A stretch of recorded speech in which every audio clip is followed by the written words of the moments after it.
Hello. Hi, how are you? Good. How about yourself? All right. Sounds like we've got some musical background Oh yeah, I'm listening to this. Yeah, this next album, Os Afro Samba. It's some guy playing some really nice samba. It's very gentle. there. That's nice. Yeah. Yeah, should I just leave it going for the remaining Yeah. Alright, maybe not this time. Maybe next Yeah. It's like time. GSoC coming down the stretch music, I guess. Oh God, yeah, exactly. Yeah, that's the music that I use. Yeah. Just calm down a little bit. Just calm down and finish everything. Yeah. Yeah, it's pretty great. Good. So, well, Brian and Amanda. Um, yeah. So I guess Jesse will be here momentarily. Maybe Morgan. We'll see. Um, who shows up? So, welcome to the meeting. Hope you have been having a good week. This is the last week of our GSoC coming up. So we have three projects that are sort of, this is the time when people are trying to put everything together. And I know there's a lot of anxiety about like whether this is good enough or whether it's finished. And I would just kind of come to a stopping point and just, put together a submission and, submit it. And, I think the idea is they want to show that you did a lot of, I did a lot of work basically. Um, there are a lot of things that maybe could work or work better, but I'm not really sure. I don't think there's any hard and fast requirements for the submission. So if it runs, I mean, you can run the README. If something doesn't run uh, explicitly, you might point that out. Like I was telling Hussein that if you have something you tried and there's some things that still need to be done, just make that clear on the documentation, and that's good. Just because it also helps us later when we want to go back and try to work on it more, where we actually need to focus our efforts because we don't. This is something that isn't just going to end here. Hopefully, it'll continue on, especially with Brian having his project in the fall, having all that ready to go. Will be Yeah, good. and actually, one of my teammates just joined, Brianna Yeah. Adams. Hi, Brianna. Hello, Brianna. Hi, how are Hi. you? All right. All right. Good. It's nice seeing you all here on a Saturday morning. I'm usually sleeping, so it's nice to see some faces in front of me. Yeah. Yeah. Great. Yeah. You emailed me about being part of Brian's project that he wants to do this fall. So Yes. welcome. Thank you. I'm glad to be here. Thank you. Yeah. No, it's really nice. It seemed like a very cool project, so I'm looking forward to the next couple of months. So I think it'll be really good. And I'm eager to sit on this meeting just because I feel like I worked through the description and I worked through the proposal that Brian had written up. And I think I'm really eager to get some more clarity. So I'm excited for this meeting. No, it's one of those things where I feel like, obviously I'm only a senior. And I feel like this is really kind of, giving me more insight on what's to come in my career. You know what I mean? Because I have a very, very limited, scope of work thus far. So I'm excited. Yeah, well, that's good. Yeah, well, the meeting here is our general meeting. We talk about a lot of different topics. I don't feel like it's, Okay. intimidating because a lot of times we'll go into Yeah. a lot of things and it'll seem overwhelming. But really, we'll be doing like separate project meetings as well. So that's where we Okay. can like kind of tackle some of the more sort of relevant issues to the project. But Hmm. I think it's good that people get exposure to the entire lab and a lot of the things Yeah. going on. So and it helps with cross pollination. I know Brian's been Hmm. very active, just kind of thinking Yeah. very broadly about things. So Yeah. yeah, No, it's been great. It's been great so far. And I'm feeling a lot better only because, when I walked into the class, there were some familiar faces, only because most of us are seniors in that classroom. I think all of us actually, Brian, right, are seniors in that classroom. Yeah, I think so. Yeah, I was a little bit nervous though, only because I've worked in different capacities with some of the people in that room, and I wasn't sure what I was going to expect. I was a little bit nervous to be paired up with some of the people in that class. But I feel like, with Brian and our other teammate Chris, I feel like we're going to have a very good semester. Yeah. So I'm excited. Yeah. I'm relieved. I wasn't sure what to expect. I'm also in another class. It's 418, which Brian has taken. And it's kind of like, a watered down version of 4099. That's what I've been led to believe. So I'm a little bit nervous. So it's very similar. Yeah, it's very similar. And I don't really have responsive team members.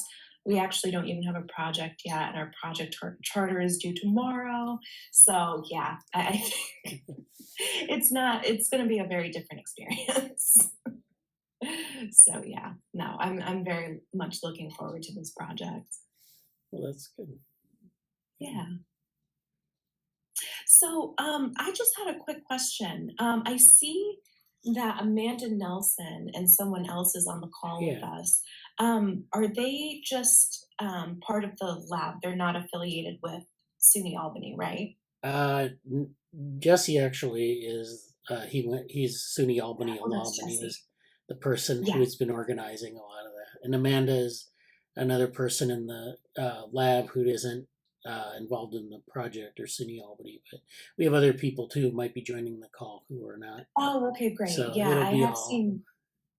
Yes, Jesse. I've seen copied on a lot of the emails, and that Jesse is the lab leader, right? He's he leads the initiative for like our internships and things like that. Okay, great. So it's good to meet them too. Yeah. Okay, so yeah, first thing we usually do is do updates, project updates for people who are doing outstanding things or things that are outstanding, but also outstanding things. Who wants to go first? Excuse me, I can go ahead. Okay, I don't have much of an update. Sorry for the background noise. It's game day in Ann Arbor, so I was woken up like 8 a.m. to a remix of Mr. Brightside. I was just, are you going? Is it Michigan football? What is that? Is it Michigan football? Also, yeah. sorry for my background noise. Yeah. Yep. I am a fan of Nebraska, and they are not a good football team. So, respect to Michigan. Yeah. Anyway, I don't want to interrupt, but also I'll say something to Brianna after the update. Sorry, I was crossing basically a street, so it's a lot of background noise here too. But I'll set it on simple. No you were problem. saying, Amanda? All right. Yeah, not much of an update. I had kind of a stressful week, so I was distracted. Slowly chipping away at the blog post on grasping. I enjoyed the cognition features reading group. I've been enjoying those readings. That's about it. Yeah. Well, yeah, thanks for that update. We had a good session on Wednesday, cognition futures. And yeah, I think there's a lot of good stuff to, I know we are debating the pacing of the materials, but I think, whatever is most useful for all of us is the right pacing. Especially, when we get into some of these issues, I think it's better to kind of unpack them than to just kind of gloss over them, because there are a lot of things that we need to, a lot of things you might come to a reading and you might have a certain perspective that other people don't. And so if you can share that and work that out, then that's good, because that's exactly why we're doing that. So. Yeah, exactly. And I'm basically going to trust everybody in the reading group to say, if they're getting too bored by going so slow, let us know. Let me know, and we can move it forward. But otherwise, I'm actually getting a lot by just not having a pressure to go someplace and more like really deep diving. It's almost like a slow pod compared to Neuromatch. It's like, hey, we got 2 weeks, let's blast it. So I'm very happy for that. But yeah, we'll get it later. All right. Yeah, and we also have the notes, which are very good, and I know Amanda and Jesse have been working on those, just kind of getting like a lot of the things we've been talking about, a lot of things that are interesting in the outline of the chapters. Put that into a more formal framework. So that's good. Thank you both for that. Brian? I seem to indicate my desire to speak by constantly muting and unmuting myself until it's time. It's crazy. Yeah, by the way, I just want to mention before I give an update that I've been wanting to come to the Cognition Futures group and really love it. And I've only not been coming just because of GSoC and all this other stuff I've had to do. Not because we're going slow. I also really like going slow. And to give a little bit of background just for Brianna, there's a bunch.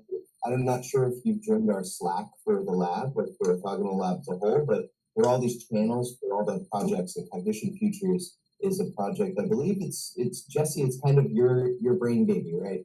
The idea that we're trying to do a lot of complex cognitive science readings and trying to figure out kind of where the field is headed, or what the kind of how to move in a productive direction, I guess I would say. And then probably make a better description of it. Yeah, I definitely need to make that a priority then. So I'll jot that down. I definitely have to join the Slack channel. And I did see that mentioned in the initial email. So I'll definitely circle back to that. Just 1 second. It's a great resource. It's got the Slack channel has just all these beautiful PDFs and conversations and links. Oh, that's great. It's a great place. That'll be really good. Thank you for that. Yeah, of course. So, okay, so I'll give my update really quick, which is basically to say that I'm finishing up GSoC. We had a meeting yesterday. GSoC stands for Google Summer of Code, and we've been doing this collective cognition open source development project all summer. And basically what I have right now is, or maybe I can show an example, is I just have a bunch of different models. I won't show an example so much. I have a bunch of different models of how you can conceive of an open source community. So some are driven by active inference equations, some are driven by equations of cooperation from the social sciences and from economics and game theory. Some are driven by like more of an automata kind of model. Like it would just be more of a, how would you say that? Well, anyway, and then some of the models are more from a cybernetic perspective, so kind of orders and systems self-regulating the idea. And so I'm trying to come together and kind of tie all the models together, or kind of make them all accessible at the same level, because right now they're kind of in varying stages of being polished, even though they're all. So yeah, I'm just going through and writing all the documentation and kind of explaining what I've been doing and preparing for the future. And the future is what we'll be doing at Albany, which will involve a public face to this project. I'm one of 3, and so I think so far mine is mostly focused on modeling communities specifically. So focusing on kind of software as a community in which we have all the information about that community in a very specific sense. So Bradley, lead scientist, has another project called DevoWorld, and an associated project called OpenWorm, and it kind of says like, well, if we can, and forgive me if I don't say this well, but my understanding is that it's like if we can model like something as simple as a worm accurately, then we're going to be able to move forward from there and with kind of from a really solid foundation. Is that? I know there's more to it than that, but Well, the idea is that like C. elegans is a biological system that's pretty well defined. We know a lot of things about number of cells and the behavior of the connectome and things, and the idea is to model different parts of that organism, digitally, and then you can have this sort of digital life form. You can actually characterize it. Now, not characterizing every single thing, and that's another question that people have raised, or that's a more general, interesting research question, is that what level of modeling do you need to have like a complete account of something? Do you need to have it at like the molecular level, or the level of particle physics, or the level of just does it matter? Maybe you can just generate a good behavior. So we have a lot of tools for like the biophysics, for the sort of the neuronal processes, like ion channel flux and action potential well, they don't really generate action potentials, but bioelectrical activity and things like that, and all the cells. And so we have all of that, and then putting that together, you would have this simulation of an organism. And it's kind of one of these things where you could debate whether that's the full simulation, but like all simulations, you have to work at some level of abstraction. So that's what they're trying to do there, and I've been a part of that effort in terms of developmental biology. So that's that's the idea, and it just brings up a lot of interesting questions of modeling, especially if you think about it in terms of what we're doing with the open source communities. And we've discussed a lot of those in our meetings, our open source meetings. So, yeah. It's one of my favorite examples. So thank you, Dave, to put you on the spot. But so it's these considerations of like how much is enough, or is your model complicated enough, or is it enough? I think that so that's kind of what my aspect of this project is based on. And then there are two other GSoC people, Himanshu and Hussein. Himanshu has been focusing on multi-agent reinforcement learning in the context of open source communities. So he's been using I think it's the Wikipedia contribution database to trigger a network to kind of analyze, analyze just how these communities change from that perspective. So that's going to be really interesting. I'm not sure. Like, I imagine that when we do that for our project as part of Capstone, we'll kind of hopefully be able to use Himanshu's contributions to kind of jumpstart a simulation. So basically, use the data from an existing community, for example, like EvoWorm, or from or some other community, to train our models so that our simulation is being run based on the characteristics of an already existing community. Okay. So I'm hopeful that that's where we'll get with that. But Brianna, just so you know, you don't have to worry about that. No, it's and I really appreciate, by the way, that explanation of the DevoWorm, only because when I had gone to the orthogonal research website, I had actually seen the model, and I was wondering what it was about. So, that background and that explanation is perfect. That's great. It's just, even if things don't apply to me, I really do I do want to sit on these meetings, just because, I think it's very interesting to kind of get, the whole, macro level view of everything that's going on here. So this is really great. This is really informative, and I appreciate you guys inviting me. So this is great. No problem. No, we're so glad you're here. And so there's one more person. I gotta get to Hussein.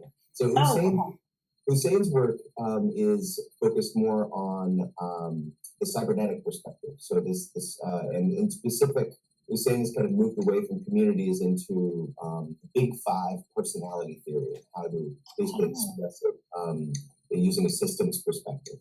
So this whole project kind of started because we were trying to come up with a way of working with an idea of this thing called an ethical regulator.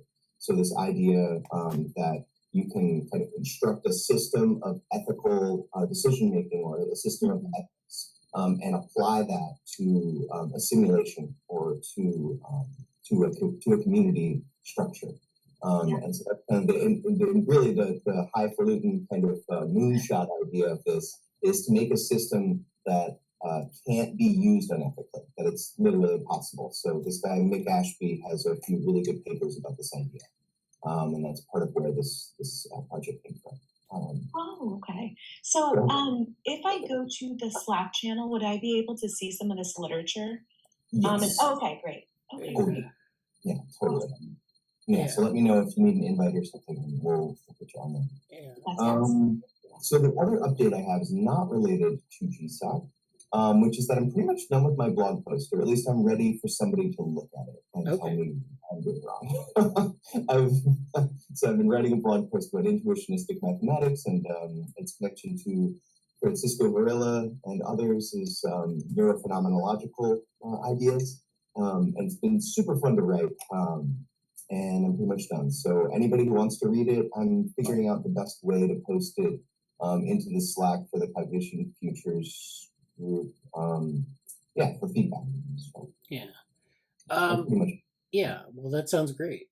The blog post sounds good. I think we talked about that yesterday about how to do that. So you just submit to the orthogonal lab medium, and then we'll do some editing on it and things like that. But if you want feedback, you could put it into a Word doc and put it in a link to it in the Slack. So it's something that people can leave comments on, because in the medium form it's pretty much just kind of locked in. So Hussein has submitted a blog post, and you're going to submit a blog post soon.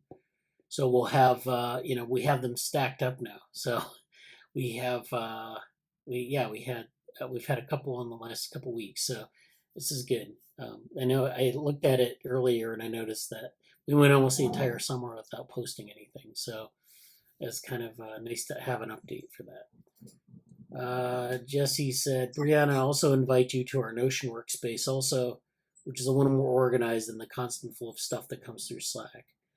Yeah, there are different levels of organization that we usually use. We use the Slack for sort of rapid communication or conversations or things like that. And then we have things like our Notion space, which is where we organize a lot of things like notes and, topic. Like it's sort of in between like a website and a Slack, or, it's kind of its own thing. So that's also important to interact with. Especially for project management, for if you have a small group working on something, maybe setting up some Notion space for that would be good too. I don't know how we want to do that, but there's a bunch of things, and I'll wait until there's a lot of things I'll follow up on that's been commented earlier, and that's definitely one of them. But I'll wait until Brian or anyone else has finished with their updates for launching and stuff. So are you finished, Brian? I'm finished. All right. Oh, well, thank you for that update. Yeah. So Jesse, if you want to go, you want to give an update? I'm once again outside. I don't know if the sun rays are shining on me, but they usually do, so it's fine. Hi, Brianna. And also, just as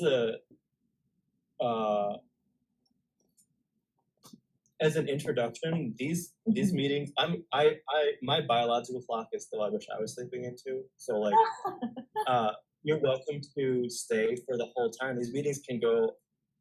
They're usually about 2 hours, and sometimes they stay longer than that. So feel no pressure at all to stay the whole time. Especially because some of the stuff we'll get into later may be very specific. But I just want to say totally upfront, we have many people in our lab. The majority of them do not come to this meeting.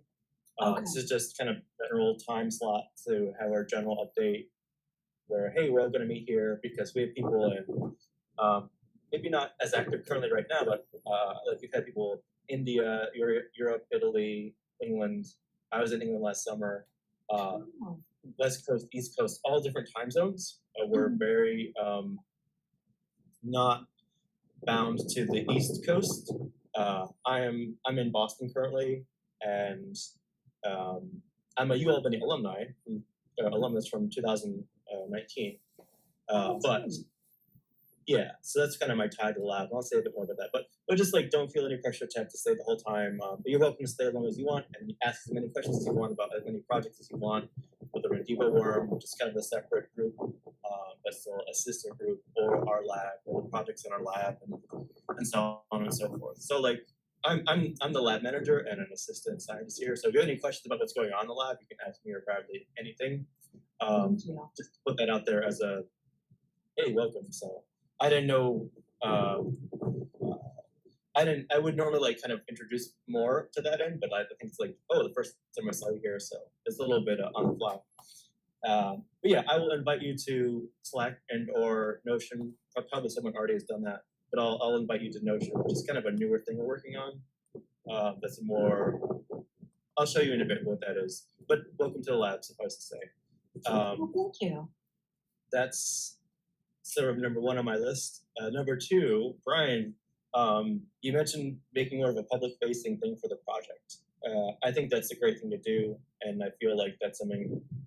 And you can do whatever you want, but I'm here to say if you want to build out something with the lab or with the lab website or with a Notion, it's kind of up to you how you want it to be organized and put where. I'm sure you have thoughts about that. We don't have to get into that right now necessarily. But in terms of both kind of anything in terms of like how to position stuff or how to frame it, because there's going to be stuff like how you're going to position this towards the university or toward public facing stuff, and like what you want to do with that. I don't know if this is totally my face here, but I'm just happy to sort that out with you, and I basically see it as like it's your show to run, but I'm here to support that. I'm a mentor in the project too, so like I have to do that, but I want to do that also, and as part of like the lab's person or liaison between the university and that. It's great. But like I think you know this, but just to say this, like I'm super excited that we're having these projects and they're being able to extend, because when I came it was much different, and like there was such a constraint on what the Google Summer Code stuff could be, and now it's like totally open, and it's great. And like I'm very excited to see Brian's project and other projects too. I think everybody's trying to continue into the fall, so it's not just actually Brian's project, although Brian's the most affiliated with the university, so that might be some special focus in that sense. But I think one of the things I wanted to talk about in terms of lab manager stuff later on is going to be let's make either a more formal web page or something. We could do it in Notion, but Notion is kind of internal library notebooks and sharing and links. But like something public facing that's about all the Google Summer Code, and specifically perhaps Brian stuff, if you want to have something about, hey, we're actually doing this in partnership with a course at UAlbany. Like that's really cool and innovative. And like that's something that's cool, but also like that's gonna take a little bit of structure and planning. So I think the best way to move forward in that direction is going to be to maybe consider what a sort of domain might be appropriate in terms of web names. Maybe so, for example, collectivecognition.org is hilarious, and but I'm not probably thinking. But we'll just have to think about it. Maybe the next GSoC meeting on Friday. That's what we'll.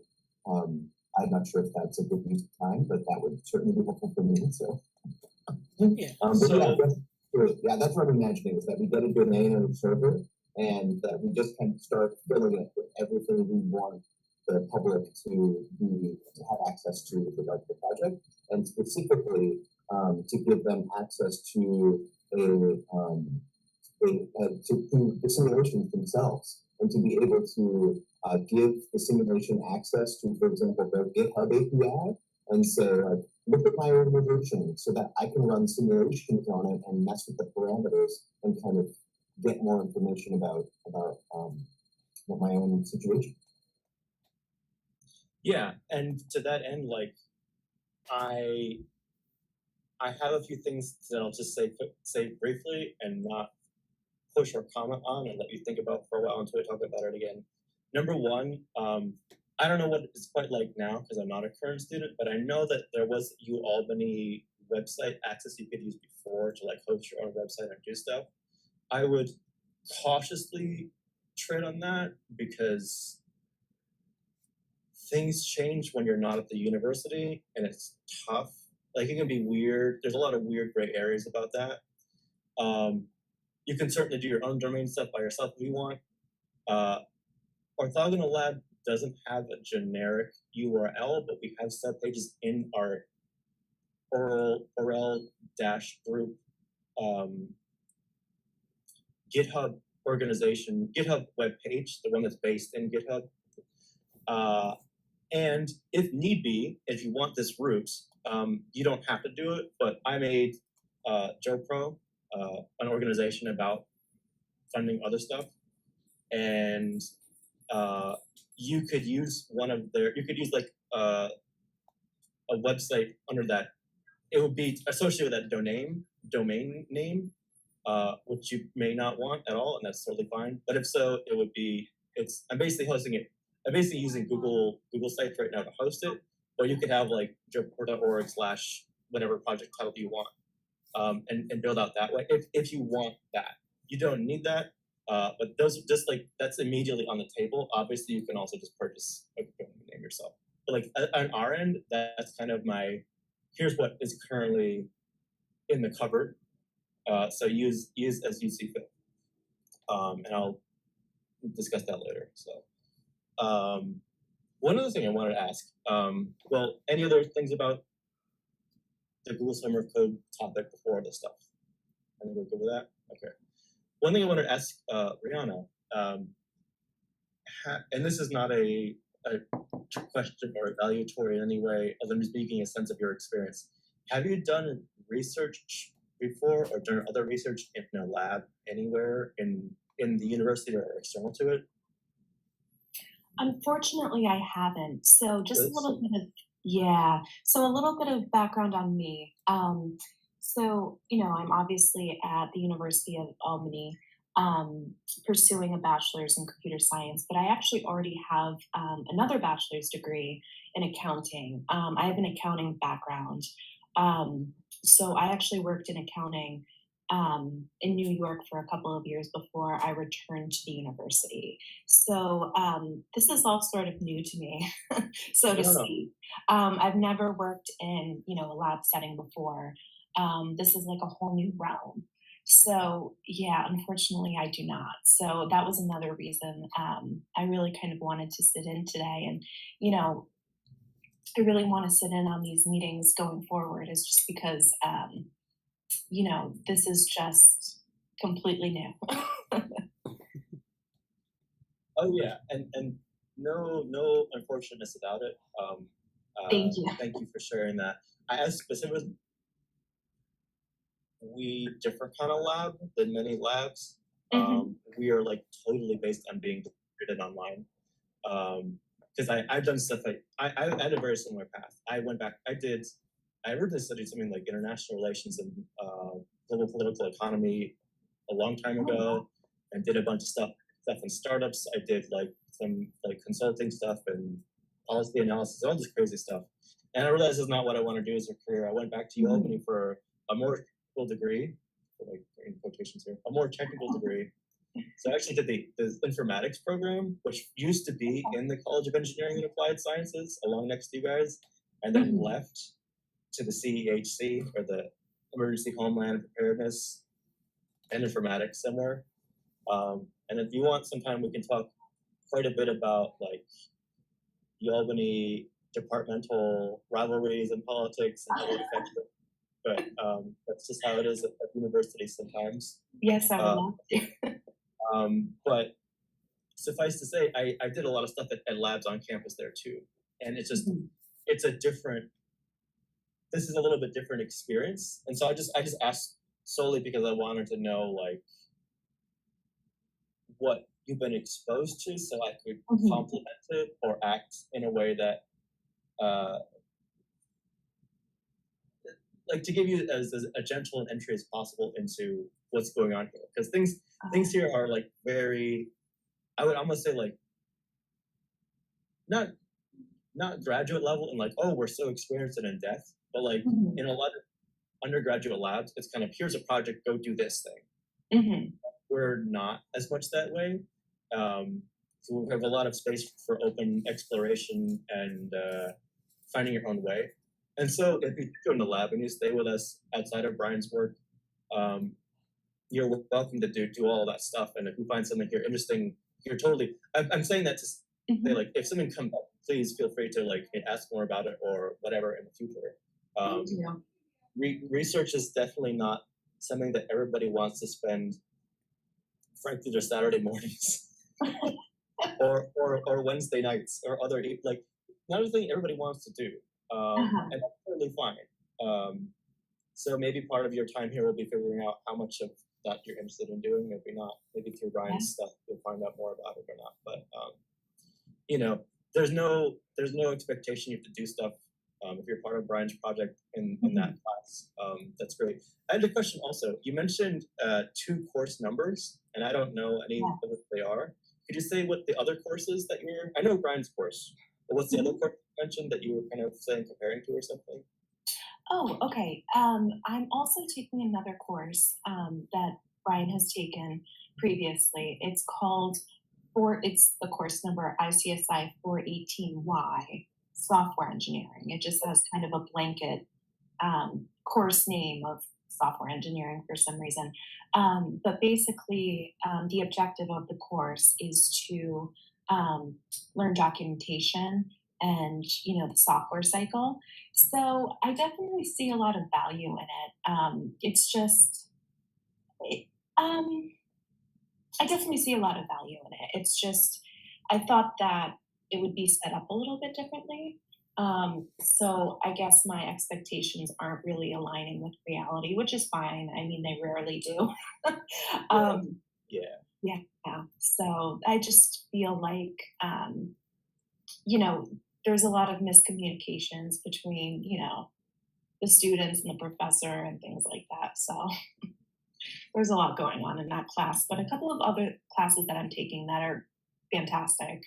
I'm finishing up a lot of loose ends. So a lot of the math classes that most people, you know, finish up freshman or sophomore year, I've been finishing out this semester. So I'm taking discrete probability, Calc 3, and I'm also taking operating systems. And then the other class I'm taking is, oh my gosh, what's the other class I'm taking? Oh no, that's it. Yeah, it's operating systems 418, 499, discrete probability, and Calc 3. The only reason I hesitated for a moment was only because I had actually thought of swapping out 418 for 424, which is computer security. So that's the only reason You should do that, actually. I think you should do that. You think so? Yeah, I'm in computer security and it's great. But anyway, we're getting off track now. But Oh, okay. software engineering, anyway, let's talk about it. Yeah, that's kind of like, I won't spend too much time on this, but I was in, I think, 4 different research groups when I went back to university at Albany, because I was like, well, geez, I had a really great original experience, and then something kind of weird happened. I couldn't stay with that group anymore, and so I explored a bunch of other stuff in the meantime. And just there's such a huge. I've had a PI who was like,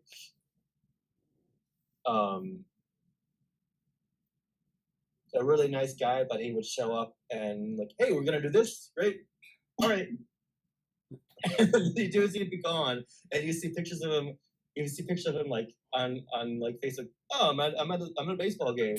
Like we wouldn't hear anything at all the whole semester. You have these totally basically absentee mentors in a research. And like if if they're really established, it doesn't matter because they kind of checked out. And not because they're mean. It's just like that's just where they are, and they're like, oh, you want to do this? Go ahead, work on this stuff, and they'll give you minimal input, and that's fine. Or you can have if you spend time with a lab. One thing we really focus on is like early career researcher or early career students or whatever, giving them context.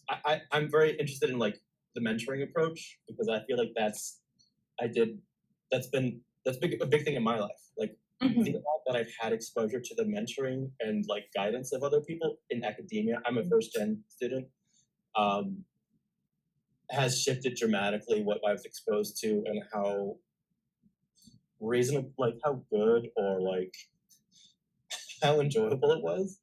Because there's a lot of stuff that isn't always communicated well. So if you stay in the lab, we'll periodically have discussions about like professional development kind of stuff, or just trying to offer context for things. And if you have any questions along those lines, definitely encouragement to bring them up. But like, suffice to say, like one common trope in academia is the old tenured professor who kind of doesn't care and is like, yeah, great idea. Why don't you go do that? Because they got their tenure in the publications and they're not in a hurry and they can be very considerate or involved. But that's contrasted to the younger professors who are on the tenure track. Like we need output. They're really get in your business or like really directive about stuff. And I've had both. And I've had like a range of experiences along that side. So like if you've been exposed to one of those, it's just I feel like kind of the first point of entry into describing stuff and also understanding this lab at a bigger picture is understanding like we're carefully situated not against, but like we're juxtaposed to that undergraduate and graduate research in a very particular way. So there's reasons why we do things maybe differently here. But more about that, that's just, again, foreshadowing and setting up and priming other things later on. But even in, like, I've been in part of, like, some 400 or whatever, like, senior level courses, and sometimes they're a little, like, I know what you mean when you say some of the groups aren't organized or, like, there isn't a lot of focus necessarily on having them organized. It's like, well, you figure it out, your seniors, whatever. So I don't know. I don't know a whole lot about like Brian's situation with the course, but anything I can do on my end in the lab to help under the in support of Brian's vision for this project and your participation as well, or things you wanted to do later on. I'm a point of interface for that. Bradley's also amazing for that in terms of giving space and time to things you want to pursue. So that's another semi-introduction to the lab. And it goes same thing. Like I said the same thing to Amanda and also Brian and other people in the lab too. Like depending on where we come in about stuff. So okay, I think that's my my points of lab admin stuff to address. Onto some other topics. Let's see here. I don't know exactly what you wanted to talk about today, Bradley. I'm going to actually share this here.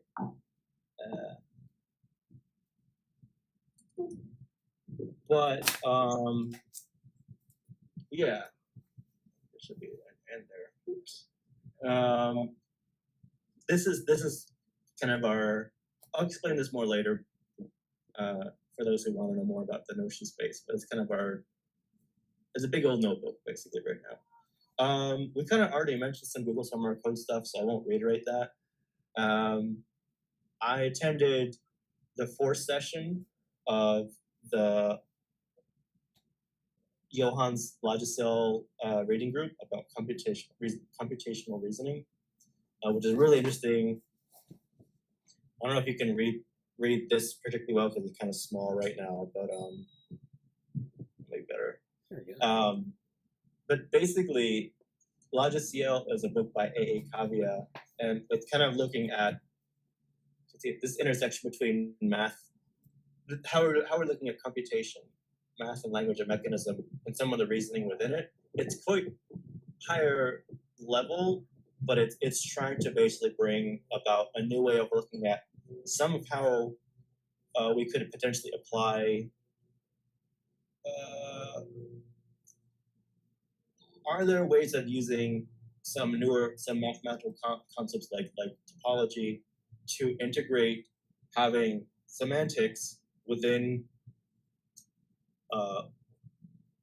computational systems, and what does that look like, and what does that mean in terms of there's sort of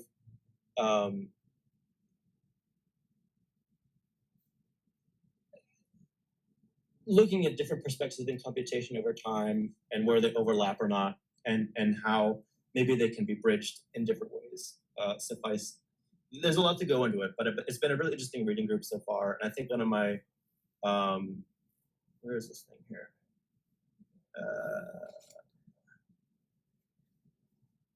It's not required by any means by anyone in the lab, but Johan's one of my favorite speakers, and I happen to be able to attend the group sometimes. Let's see. Where's this one here? But yeah, I'll just say that's going well, and it's exciting to continue to see where that is actually leading. We've had updates on the reading group. The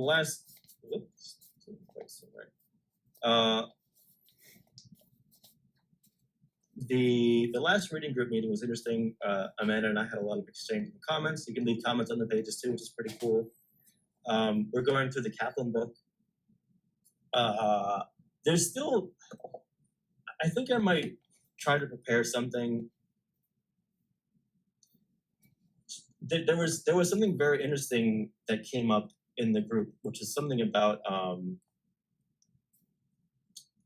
physics envy and the differences in the subject matter of looking at neuroscience versus looking at psychology. That's been a really interesting. There was something that came from that conversation that I mentioned to Bradley. I think I sent a DM about it, and we'll talk more about that in the future. But something I think exploring some of the methodological implications of what we talked about last time specifically might be interesting. But the Kaplan book basically is about it's examining, does neuroscience and psychology overlap? Yes or no? How do we study it? What can we do? And the introduction kind of says for a long time they were viewed as totally separate domains, but now there's a lot of pushing to integrate them and having overlap between them. But where are we in that process, and what can we do? And it's juxtaposed to another book we're reading called Fuchs's Ecology of the Brain, which is very about embodied intelligence and seeing the brain as a relational organ, and kind of criticizing reductionism or criticizing a very strong divide between internal states of an agent and external states, and kind of saying, no, there has to be much more of a relational focus between those two states. But this is all under the banner of the Cognition Futures group, which I kind of helped to found it and brought it out into being. And one of the reading groups, we're doing a reading group right now that's kind of taking a range of discussions through all of these things. And there may be more to follow up on those things later. I'm doing a super brief update. Oops. Oh. And then finally, I wanted to say something a little bit about the methodology project too. This is kind of where we're at with talking about it. We have the reading group, we have building an annotated bibliography, developing a methods database, and some driving questions here. These are all, this is all fairly new stuff that we're building out. But I think making like going through this process of how we talk about these things and set this up has been, I'm still learning about that, and it's something that could be helpful when we're thinking about like how do we do that with the Google Summer Code projects. But like how do we even talk about what we're doing? How do we present that information? How do we list it? How do we have, Notion's not really a front page website and isn't designed to be that. Well, it tries to be, but isn't that necessarily. But how do we have public facing things to talk about our research is that's a major skill as a researcher, and something that's, difficult to say the least. I would make this joke that I felt like I truly became an academic when I had one or more outdated project websites that I went back to and was like, oh, wow, this is so outdated. Because a lot of times you see like really old pictures from like 20 or 30 or 40 years ago for the PIs, and it's like old project websites that are broken links, and it's like, man, why do they do that? And now that I'm like in that world more, it's like, oh, this is why. because like the public facing end of it is sort of like, if you updated that to be of a truly high fidelity to what's going on in the lab, you spend all of your time updating the website, and then it's just easier and easier and easier to like, oh, I'll update it more later, and then it might not necessarily happen. So anyway, that's another kind of aside about stuff. But the project's going well, and I would say if there's one thing I've really enjoyed both the methodology project and in general, is this thing I'm taking notes on right now. And I'm only like maybe 30 minutes into it at most, or 20 minutes. It's an hour-long conversation, but it's something from, did I put the link here? I didn't put the link here. It's basically Josh Tenenbaum, who is can't really see right now, but is across the river. I'm across the Charles River, and I can see the MIT building. I'm not going here just to look at the building, but it just happened today.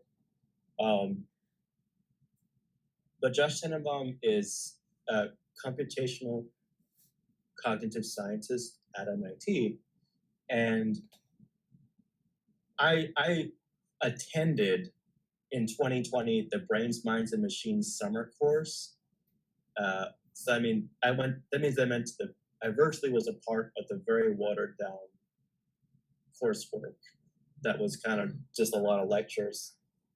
A couple years ago I did that, and now, but this year, Morgan, who's not here today, unless they just showed up, Morgan posted this thing somewhere, and I was like, oh, it's Josh Tenenbaum, that's cool, I'll see what he has to say.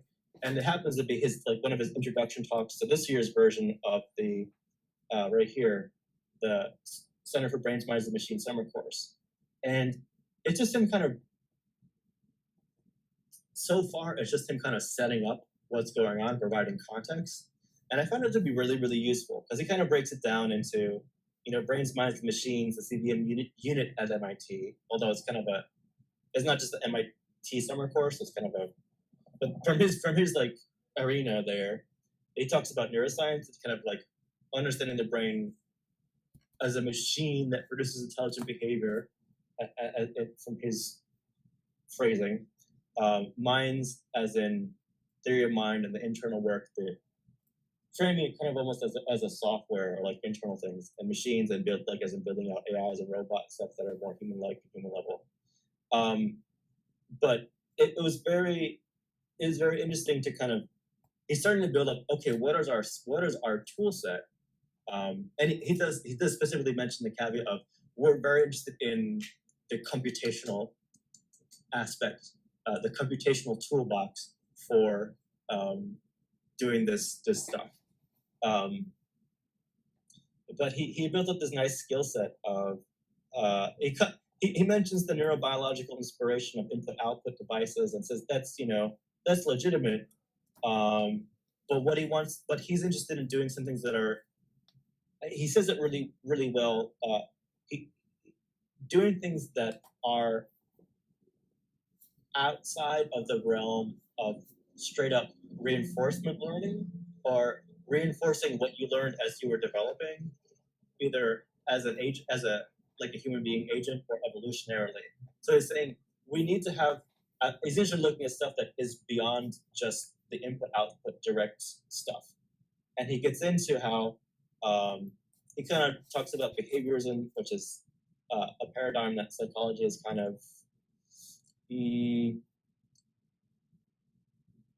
had growing pains with, perhaps. And where I'm at with this for the time being, and I'll leave it here for now, is it basically talks about the importance of probabilistic programming and explains it. Like, I've heard about it before and I've seen it, and I don't know if I've done anything with it necessarily, but he talks about why we're using probabilistic programming and inference and what it can do in that sense. And I thought it was like just a helpful explanation to see him get into that. And it's basically saying,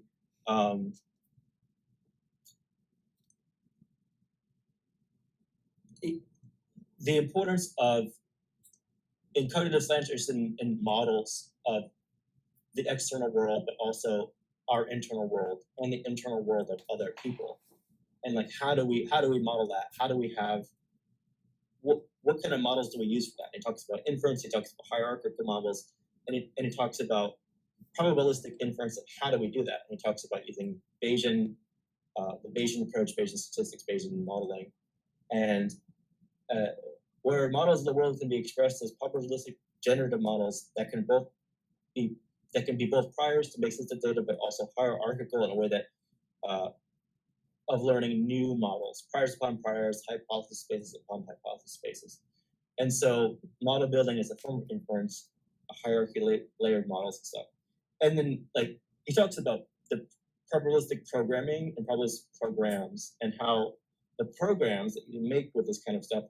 And that was quite interesting. This is how he gets into representations and how do we attempt to I don't really know if modeling representations. I wish I was in the class because I would ask them like, let's talk about using the word express representations and what we're modeling and how the models are interfacing with representations. But suffice to say, I've known about his work with intuitive physics and kind of using these situations to kind of create very Josh Tenenbaum, for those who have been around here before to have you mentioned him, is very interested in development. Like, how do children get, with so few examples, learn so much? And looking about sort of the innates and the priors and the structure of how they're geared towards learning rapidly, very quickly, learning these sort of transferable or generative or like multifaceted, multi-application cognitive skill sets or tools, or like how is it that you can, recognize so easily a type from a specific group of options and stuff like that. And it basically goes. I'm continuing. I'm only so far into it, but just the way I really find it to be a really good introduction for people like myself who are not familiar with computational cognitive science, but kind of having it broken down in a very particular way where it's like, let's situate ourselves against what neuroscience is doing and what the machines group is doing, and how we, as albeit computational, and there's a lot of specification as to how to do cognitive science and the methods of what they can and can't do, which he's pretty upfront about, and I actually really appreciate his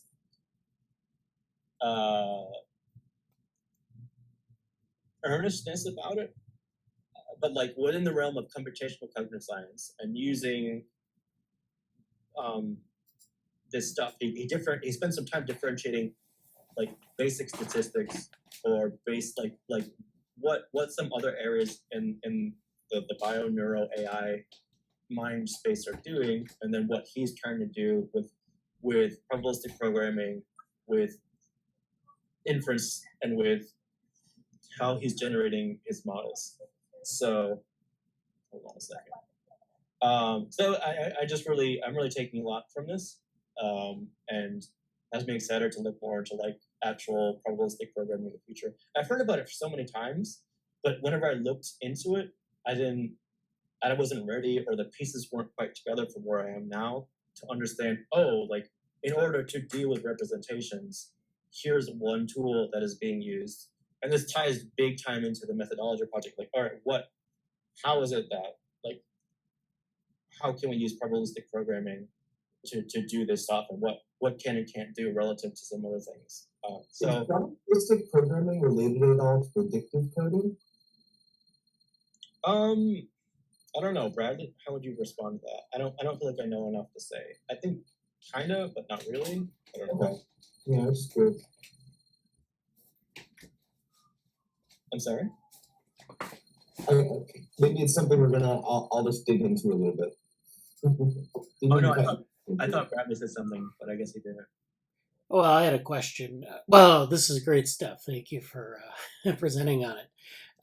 And this is something that, we have our different areas of sort of, it's kind of interesting how we have our different areas of specialty. We have our meetings, and then we have our Slack, we have different channels, and then we have our note taking, and so we have all these different streams. And, it's always a challenge to get some of these lines of thought together and getting other people involved in them. Like, I have a lot of things that I explore, and Jesse has a lot of things he explores, and to bring those together and get some conversation going about them is always a challenge. But I like the way that this is organized so that we can at least crack into that, some of these resources.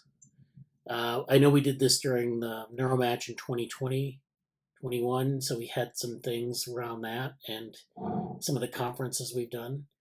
So yeah. This is the video for the... It's just the video, yeah. Okay. So I actually had a question about some of this organizational stuff, though. So we've had these shared notes documents, and they're like kind of Word files. Can we fit those? Can we interface those more with these Notion docs, or I mean, because what I'd like to be able to do is have these more kind of like more interaction with these things, because I know we do a lot of like. We've started off with this idea of the Twirlybird method, and it was like, what we want to do is bring these things, make these things more concrete. If we watch a video or go to a lecture or a workshop, we can put things together, and then everyone can view them, and then people can use them for creating presentations or papers. So maybe we, I don't know, maybe we need an ecosystem for this. How do you envision getting some of these things organized and used more heavily? Yeah, I mean, the short answer to that is like, let me share my screen again. The short answer to that is, it may be useful for me to create some. How Notion kind of works is, this is the top level right now. You can kind of see up here. Yeah.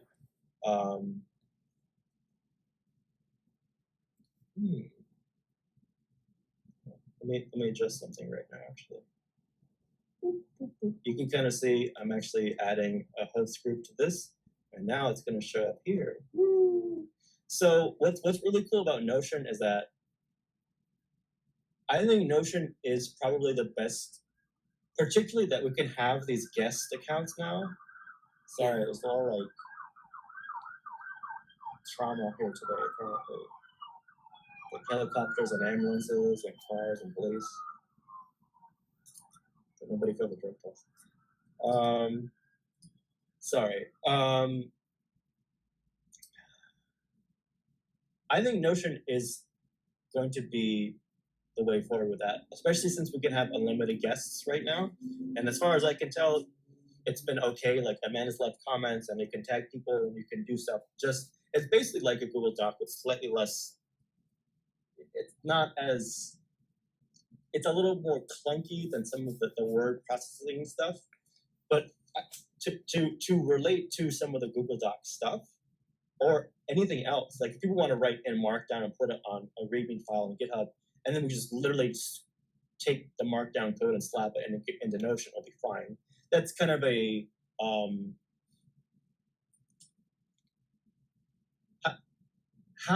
here's what I would suggest. I would, as much as possible, honestly, I would steer people towards using Notion as your note space and your draft space. and you can also make a final thing here in Notion. Because in your notes, what's really cool, like I don't know if this was clear or not, and this is I'm taking notes on this reference material, which I put together the library recently, which kind of has very broad categories that are mostly, I mean, there's overlap, but I'm trying to make them generic. Like when I say meeting notes, that's for everything that the lab is a part of in terms of our meetings. This is the reading group, Johan's Logicel group. I mentioned our admin meeting, and also the Saturday morning NeuroSims, SMMs, and the Google Summer Code. So these are all like our meetings and just some scrapbooks on them or whatever. The people is just people. Outputs are like our actual posters, manuscripts, blog posts, articles, all those things that we're producing in the lab. Events are these bigger events, right, and so on. So in this reference materials are like things that we could reference, whether it's a paper mapping Michelin phenomenology, on becoming aware, and in reality there's a whole lot more that just aren't put in here because we reference a bunch of things. But in this reference material, a conversation with Josh Tenenbaum, blah blah blah, you can take your notes here. You can tag stuff. I'm actually tagging other people too that I'm adding, like Rebecca Sachs. He mentioned she's actually focused on was she the goals person? No, Laura Schultz, who's another colleague with his, was about goals and how their agency and stuff. But you can have these interrelated links inside of Notion, where who's Laura Schultz? Oh, look at her page and see. Okay, well, she's mentioned here in a conversation with Josh Tenenbaum, and you can fill out her page saying, she's at MIT, and here's maybe some concepts she's associated with or whatever. Like that's, we're basically kind of creating almost a wiki and a set of notes, documents, and whatever else. And you can still tie them into, like, when you're making your outputs, for example, like you can create notes or just drop the files in here too. Like I've found a lot of that for this. I put in like the abstract and these other notes. These are some notes that we took like in Chicago talking about this and stuff like that. Yeah. So I think this is kind of, maybe I can do more to make it accessible to people, but I think Notion is really going to help out, even especially for things like the methods project. Even though there's nothing really here yet, like getting our list of methods. And what's cool is that this is a specific view of the concept database. So we have a whole ton of concepts here, and there'll be a bunch of ideas or thoughts or what is this thing, or even like a model like something like GPT-3. But you can filter it out. So like, I only want to see things that are related to the methods project, and that's just very easy to do in Notion to keep track of it. And we can keep all of our. I think this is a much better way to keep track of our notes and comments. And what I would say too is, like, if people are intimidated with or don't want to deal with Notion, that's fine. You can literally just send me, hey, Jesse, I took notes on a paper. I have a template for this right now. I did an annotated bibliography for a paper that talked about a method for the methods project. And I could say, oh, great, thank you. Give it to me and I will put it in Notion, and we can start building out that way. So I think that's basically what I'm seeing for how to use Notion, as that it will be, I think it's going to be infinitely better than kind of what we've been doing with GitHub previously. This is kind of before anyone else's time here. I think the GitHub stuff was good in spirit, and I really like being able to see the visualization of, you contributed on this day, and it's nice that way, but I feel like it doesn't have a lot of staying power. Right. So I don't know if that answers some questions. Oh yeah, but, yeah, yeah. It definitely does. I think we've been trying to perfect this kind of method for a while, like how to get like the things that we talk about in meetings, or and it's all too often you have these things that kind of float out in the air in meetings or in like conversations, and they go away. And trying to capture that in something that people can reference later. So this is nice, and I definitely think that this is something we should focus more on. And I think I need to like spend some time with this as well, because I think this is something we can definitely make as a major part of the what we're doing in the lab. Because I think it will go a long way to a lot of our efforts about, particularly like, you mentioned the Twirlybird stuff, and that was the Twirlybird. I don't know if I have any here yet, but those in the Northeast should know. I don't see any around me. The little things that fall from the sky and rotate really slowly. I think it was like a year ago or so, because one of the first things I did in the lab with Bradley is there's a conference like CSV, conference / version, and it's all about, like, if you know CSV files, it's about very simple tables and like how do you organize your data. It's kind of a conference about how we talk about organizing and keeping track of our notes or data or like research materials kind of stuff.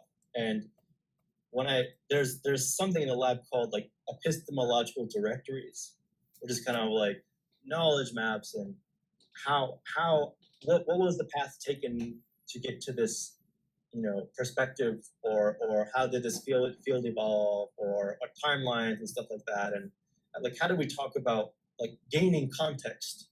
How do we facilitate gaining context for organizing our thoughts? And so Twirlybird was this concept. I should make like a little blog post like, what's Twirlybird? But it was this stuff like, we had all these like little bits and pieces, like here's that paper, and I heard at the conference, like, Josh Tenenbaum was talking about this, or you remember at New York Celebration Women Computing, we had this conversation with a guy who walked up to us and we're talking about AI ethics, or the how to be a male supporter, whatever that, a male ally, like all like this like little random things. Is like, what do you do with them? They can be really good nuggets, they go nowhere. And it's sort of like this tension between, you cannot just sit and record everything in detail. I think that was one of my things when I was kind of first going down and starting. I was like, I gotta write every note everywhere all the time. And it was overwhelming and very dissatisfying, honestly. It really was like, holy crap, like this doesn't feel good, and I feel very uninformed, and I don't know it doesn't help me, I don't know where to go. So Twirlybird is sort of like this idea of, as things are falling, maybe like ideally in an ideal world, you have plenty of time and opportunity, and say, I'm going to write this nice blog post or some kind of draft for a thing, and then I'll put this idea into a concrete artifact that eventually becomes something the world can interface with. Great, it completes the cycle. That's been a big thing for me, of like, as a more towards professional academic life, is like, it's great to have this input, but where's the output, and how does that complete like the active learning? How does it complete the cycle of like actually communicating understanding to the world and stuff like that? That's a whole thing. But to deal with the Twirlybird problem, I think Notion is a good sense of, because you can make a stub, and Obsidian's great for this too. I almost prefer Obsidian Markdown more. However, it's really not team-based. Obsidian is it's almost easier in some ways. You can just create, boom, I want to reference this topic, I'll make a generic stub and come back to it later. But you can do that. It's a little bit clunkier in Notion to do that, but you can. Like when I mentioned Rebecca Sachs, like, Josh Tenenbaum, Rebecca Sachs, I'm gonna want to know who she is and what she's doing. I still had to kind of have a separate window open and go to the library and go to the people and put in Rebecca Sachs. and it was. I wish it was the case where I could just say like like new page, like do it in the context of the line in the same page. I can't quite do. Maybe Notion will update that, or I don't quite know how to do it yet. That would be awesome. But I basically have a browser or two, like a window, 2 or so Windows or Notion windows, program windows open, and I just go between them, because that way when Josh, the thing I'm currently looking at, I'm taking notes by I'll add this concept library or this person, and I'll put them back that way, and then maybe I'll fill them out later. And I think within the lab, for what we're trying, particularly for what we're trying to do, yes, this is related to the frontier map concept, which I'm not even going to get into right now. But as I think Brian did a pretty good job of like introducing cognition futures. Just to kind of say this really briefly, like when we talk about cognitive science, it's super interdisciplinary. There's some of the most core concepts, like representations, are immensely under debate. Very, people that I respect very much in the field have said, yeah, maybe we should start over with this because it's so poorly defined, we can't do this stuff right now. And there's the methodology question of like, well, what can we actually use methodologically to derive, to kind of pry out some information, understanding about this stuff. And the big question about internal and external, right? Like what's internally going on inside this agent? What's the external stuff? How do they relate? Those are huge questions. And I just feel like if you're going to take any of this seriously, you have to have some more stuff at play. And, suffice to say, Notion, I think, is a good way for trying to bring this stuff together and make these different parts less. You can draw some lines between them. You can literally link them together in the database now. And I think that's just going to be really good for that project in specific, but also for the lab as a whole. Like, as everybody kind of knows by now, like, we're ridiculously interdisciplinary. And this just isn't, it's I think quite a courageous attempt at this too, because a lot of programs are, that sounds nice, that's really complicated, we can't fund that. So, I digress. I'll leave it at that. All right. But yeah, I probably over-explained. Oh no. But yeah, there you go. I think we got a good idea. Yeah, so it's always good to revisit these things. But yeah, thank you for that. It's very good. Very good work. So I'm gonna, the rest of the time we have, I want to go over a few things. I have actually an interesting thing I'd like to talk about with respect to something called Stable Diffusion.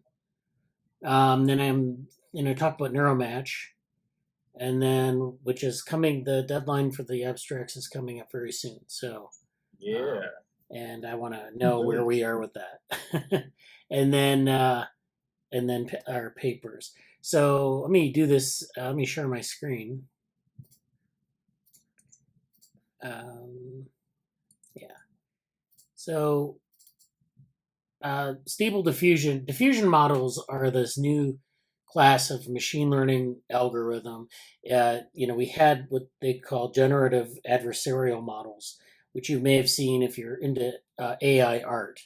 And this is where you take an image and you can generate all these interesting variations on the image. So you can just basically generate sort of modern art, or they can do this a lot. They do this a lot with art, but you can use generative adversarial models for or generative adversarial networks for a number of different things. So this is this is a blog post from Lillian Wang and what are diffusion models. So she's talking about diffusion models and in the broader context of where we've been with this type of generative model. So generative adversarial networks are networks where you have a training set and then you have like an adversarial data set, which is usually something that's like fake images. And then it's up to the algorithm to discriminate between the real images and the fake images. Which ones are real, which ones are fake. And, you're just using images as a fill in the blank here, but your training data set some adversarial data set, and then it's supposed to be able to pick out what's best. So you can generate like a lot of different types of art where you have these weird shapes that emerge or weird objects that emerge. I don't really have any pictures, but I think you can imagine something like if you were to look at like something like a Dali painting, where Salvador Dali, where you have all these stretched out objects and things that are well, I know Brian knows what I'm talking about, at least. And so that's what they call generative model, because you're generating options for what these objects look like from data that you've observed, and you have a sense of or the model has a sense of what's real and what's not. So there are other versions from GANs, VAE, flow-based models. The problem with GANs has been that it's not necessarily a stable solution. So that's one problem with GANs models. People have used them a lot for AI art. They've used them for other things. And then they kind of got stuck. So now they've introduced diffusion models, which operate on a similar principle, but they're actually quite successful. So these type of models, GANs, VA, flow-based models, they've shown great success in generating high-quality samples, but each have some limitations of its own. GAN models are known for potentially unstable training and less diversity in generation, which is the part where it's generating images that are sort of this modern art-looking stuff, due to their adversarial training nature. VAE relies on surrogate laws. Flow models have been used to specialized architectures to construct reversible transforms. So diffusion models are inspired by non-equilibrium thermodynamics. They define a Markov chain of diffusion steps to slowly add random noise to data, and then learn to reverse the diffusion process to construct desired data samples from the noise.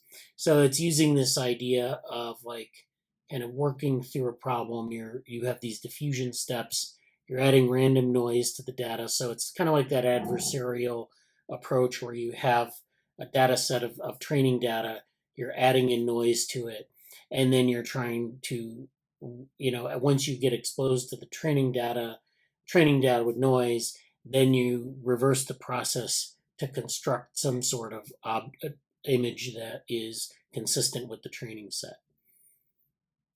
So that's basically how diffusion models work. It's a very, very simple explanation of all of this. But the point being is that, you have this is a flow chart of these different models. So GANs are adversarial training. VAE is where you have this variational autoencoder method where you're maximizing the variational lower bound. So there's a mathematical aspect to this where you have a discriminator in GANs, an encoder in VAEs, a decoder in VAs, and a generator in GANs. Flow-based models are where you have a flow and you have the inverse solution. So there are all these things and then diffusion models are where you do this step by step until, you use a Markov model where you have these discrete steps where you're adding in noise, and then you're just reversing that to extract images that look like they should be part of that, should be real or part of that training set. So this goes through a lot of the technical aspects, but so the other thing about diffusion models is an improvement on some of these generative models is that they can be implemented relatively cheaply in terms of computational power. So, one of the problems with very large scale machine learning models is that they are really restricted to industry or selective access by, users. A lot of the OpenAI stuff is accessed through invitation only. So this is a stumbling block for using this stuff. Only corporations can really use it, or select users can use it, and so it limits its effectiveness. But people have been working on this, and I've kind of pieced this together through some things people have posted to Twitter. So this is kind of a weird kind of review on this, but people have gotten this to work in both Colab notebooks and on M1 Max in different programs on M1 Max, different imaging programs. So this is Stable Diffusion this is Hardmaru's Twitter. This is where you have open source programmers that fork Stable Diffusion. So Stable Diffusion is an open source project that is up on GitHub. You can download it, but you need to have a computational engine to run it. You can't just run it in GitHub. So since it's open source, there were some programmers who forked the Stable Diffusion main repo, and they made the model to work much faster on Apple's M1 chips, enabling speeds of around 15 seconds per image. So if you have an Apple M1 chip in your computer, if you have a newer version MacBook or something like that, you can try this. I don't know, it may or may not be stable, but this is only an order of magnitude slower than GPUs. I can batch generate 10 images in about 15 seconds. So an M1 chip is a silicon chip that Apple's created. It actually has GPUs on board with CPUs, and it's very fast. And so this is inspiring that we can use off-the-shelf hardware to sort of work on this stuff. So then there is this person, Nelzer, on Twitter, who was able to take the program GIMP, which is an open source program that you can run on your Mac Silicon computer, and they have Stable Diffusion running inside of GIMP, which is a image processing program, and using Google Colab as the GPU backend.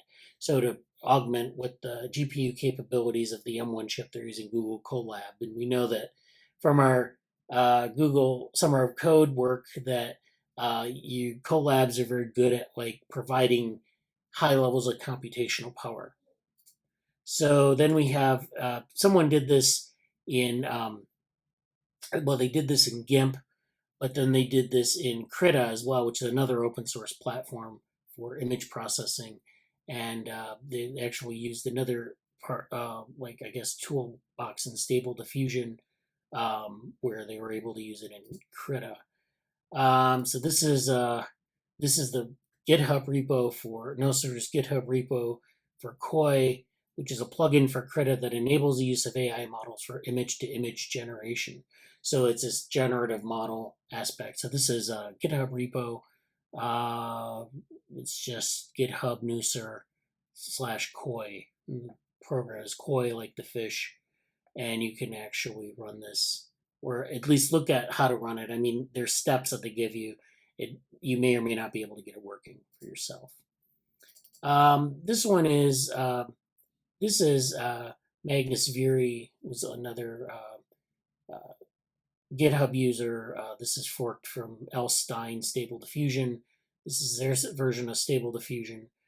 This version of CompViz Stable Diffusion, which is the part that I guess it's the module they're working on, features an interactive command line script that combines text-to-image and image-to-image functionality in a Dreambot style interface. So this is just getting Stable Diffusion to run in this, in a certain flavor of it.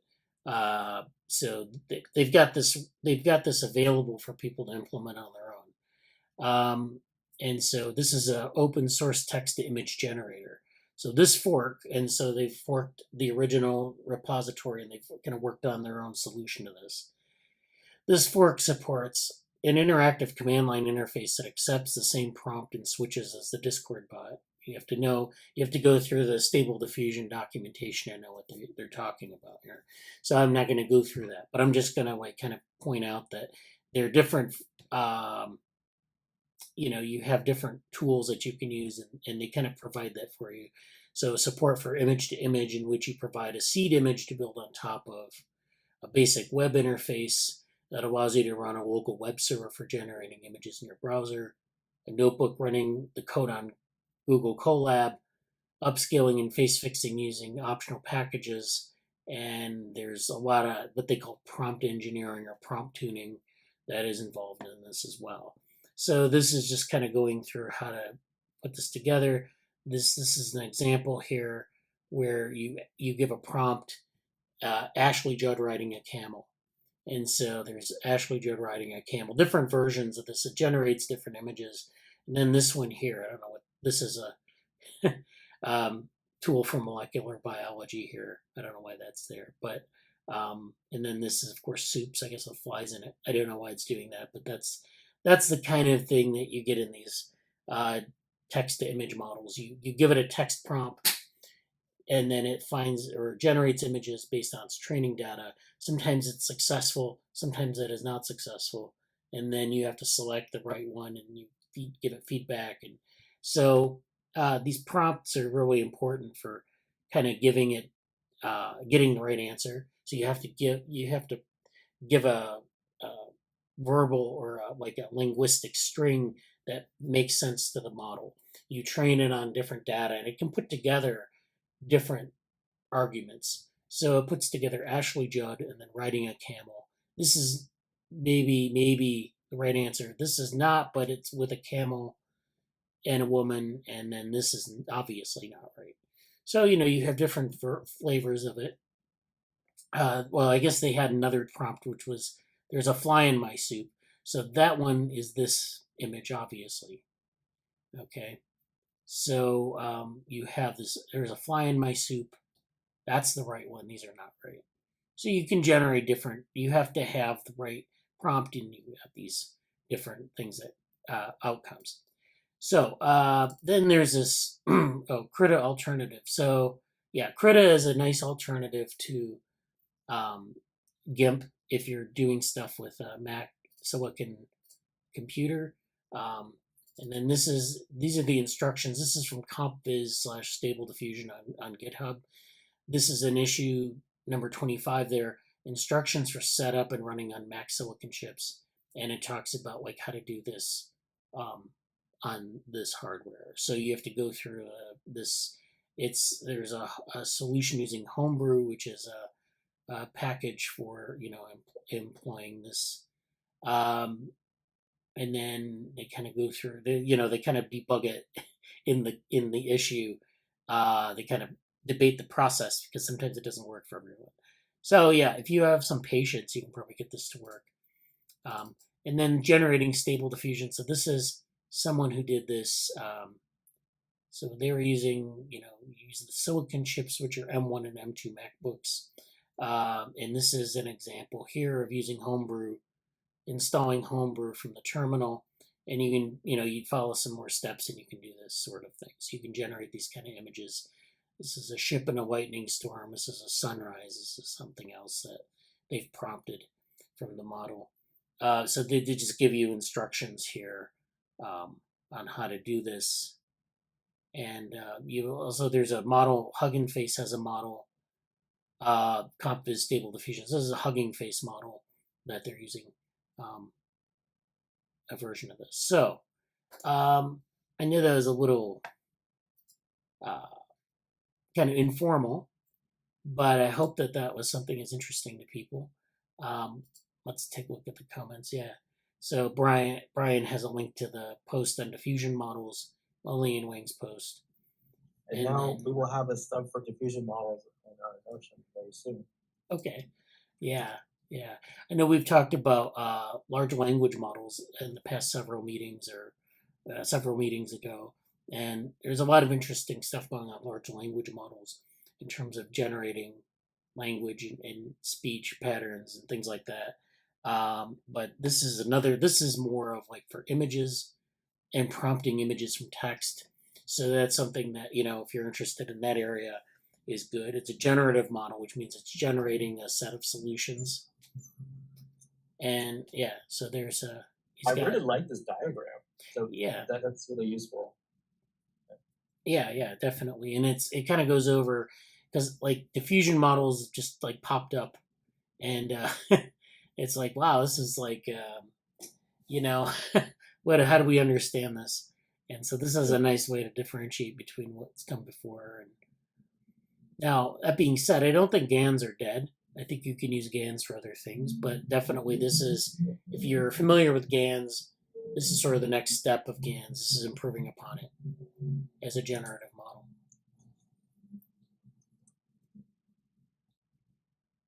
Okay, so yeah, we can put some of that in I'll share this folder with everyone on Slack, and we can put that in the Notion. That's good to have as a set of resources. The next thing I want to talk about is Neuromatch. Oh, do we have any more questions about any of that, or before I move on? Okay. next thing I want to talk about is Neuromatch. So Neuromatch is coming up at the end of this month. So the conference is the 27th through the 28th. And the submission deadline for abstracts is Monday, so September 5th. And they may or may not extend it. I wouldn't rely on that. So you want to get things done this weekend if you want to submit something. So you have to register for the conference and then submit it after you register, so that's fine. Then, there are some keynotes, Larry Abbott, Rosa Chan, Ida, and Max Shine, and we kind of know their work from some of the things we've talked about in the group. But this is a fully, virtual conference. Costs, I think, like $15, which can be waived. They have a NMC for kids, so this is for like where they learn computational stuff. Yeah. Cool. And then if you want to submit something and you have a preprint, you can advertise a preprint with your talk. So this is nice how they do this. This is all very progressive in terms of conferences and everything. So so that's Neuromatch this year, Neuromatch 5.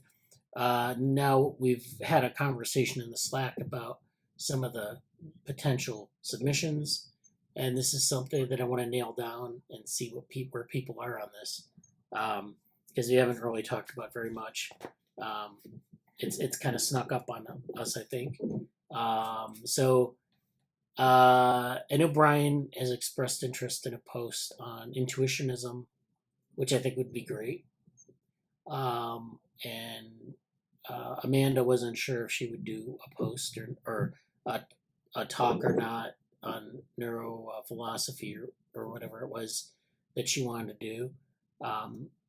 So if you want to do something, you can submit it you need about 300-word abstract by Monday. And if you don't want to do it, that's fine. It's just going to make sure people are aware of the deadlines. I would also mention that it's how do I say? My screen just totally went off. I would also mention that if there's something you would like to do but don't feel comfortable 100% being an expert about it, or you're nervous about talking about it, don't worry, because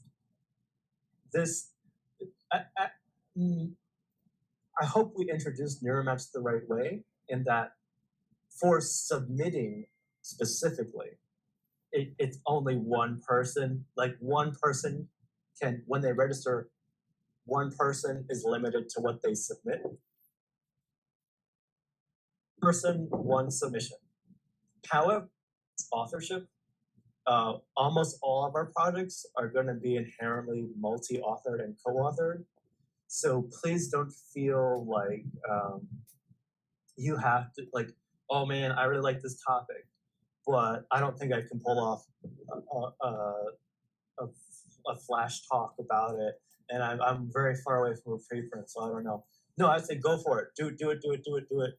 Like, we will help you write an abstract, and also like on some of Brian's, the thing that Brian's doing, I would love to help out with that and try to be a part of that. I don't think I'm going to be doing the flash talk per se myself, but oh man, that's a project I'd like to help out with or be a part of, and that's, you can do that with other people's projects too, but also if there's something that you want to do specifically, let us know, because we can help you both draft the abstract, and specifically in this case, I would also say there's a lot of people in the lab who are interested in a lot of stuff, and we may find someone in the lab who's oh yeah, I'm actually interested in this too, and there will likely be at least one other person who wants to work with you on it if you want that help. But don't. I hope we didn't phrase Neuromatch there's only one person with submission, so you gotta solo this whole thing by yourself. That's not at all the case. It's very much we will help you build out stuff if you want to do that. So that's my announcement about that. But yeah, to that end, I think it's time to see who specifically wants to do stuff, because there's a bunch of things there's a bunch of things the lab itself could talk about, but it's sort of like, okay, like who's going to actually submit to the project, and who's going to submit. And if someone doesn't have something ready they want to, this is the other thing too. If someone is interested in the conference, but it's like, I don't really have anything I want to spearhead or like initially do. If you are interested in submitting to the conference anyway, let us know, because maybe we could get another project that isn't in the works that way too. So I think that's kind of the thing. Like, there's no pressure to do anything with the conference at all. But like, if you're interested in registering, and I think there's basically a free option. But like, we could use that slot, and either way the slot can be used of like what you're submitting there. So I'll leave it at that. Does that sound right to you, Bradley? I think so. Yeah, I think so. And like, I don't like if you submit something by Monday as an abstract, you have to produce slides, which is like a separate activity, but it gives you a little bit more time, a couple weeks to do it. And I think some of the things that we've proposed, like, we've kind of thought about. So it's like you can, and it's pretty, I guess it's pretty open in terms of what it's like 7.5 minutes or something. So it's not like a really long talk, but it's pretty open as to the format. And I would, I would be able to consult with you as well as Jesse on what would be attractive to that audience. So what kinds of things would they find interesting from that, from your interests? If you're interested in, say, like intuition as mathematics, what would it be that would be good to put in the slides that would capture people's imaginations or something like that? Yeah, the submissions will be recorded, flash talks, like basically like with a poster or just slides. So there'll be 5 minutes. This is not a big thing. It's a 5 minute. You have a very quick intro. You talk about some problem and your ideas about it, and you wrap it up with conclusion or ideas about the future. It's. I just checked I just checked everything now. If you give a really fleshed out thing, which we probably don't have, I don't think anybody's going to be doing unless we talk about one of our older, bigger papers or something. That'd be more of an actual like traditional talk, 15 minutes something. But I think everything that we're going to be doing for this round is probably going to be just 5 minutes. So again, like very not an intimidating environment, and this is much more of a welcoming space, and giving a lot of opportunity, which is a great thing. So yeah. So let's see. Let me pull out my.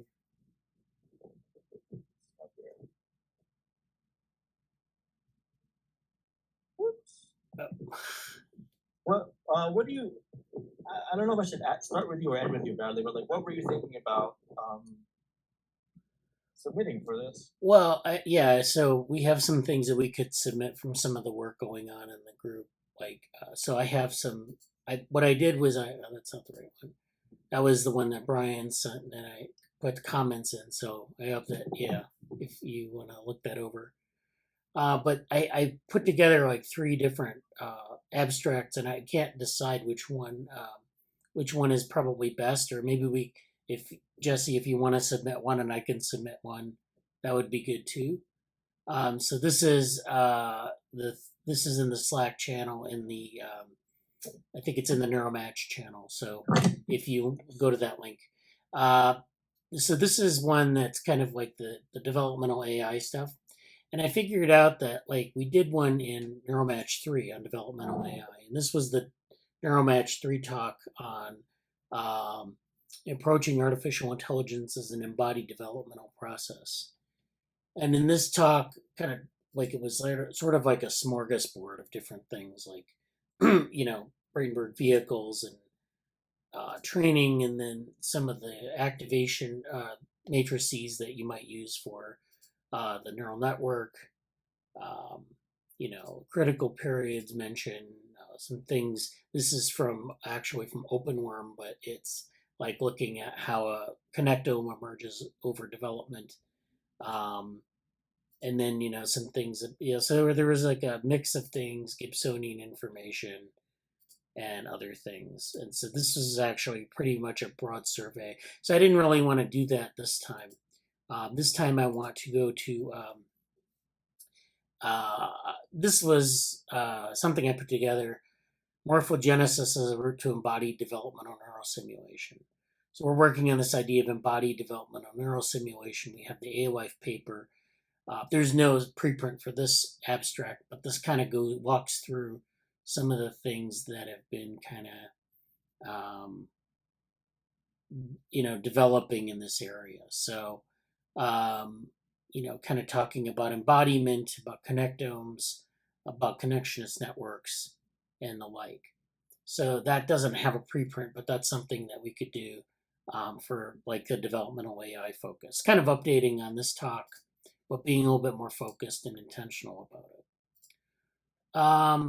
Then this is the second one is the developmental model of offloading. Actually, I talked to Angela, and she's going by Angela Pang, so,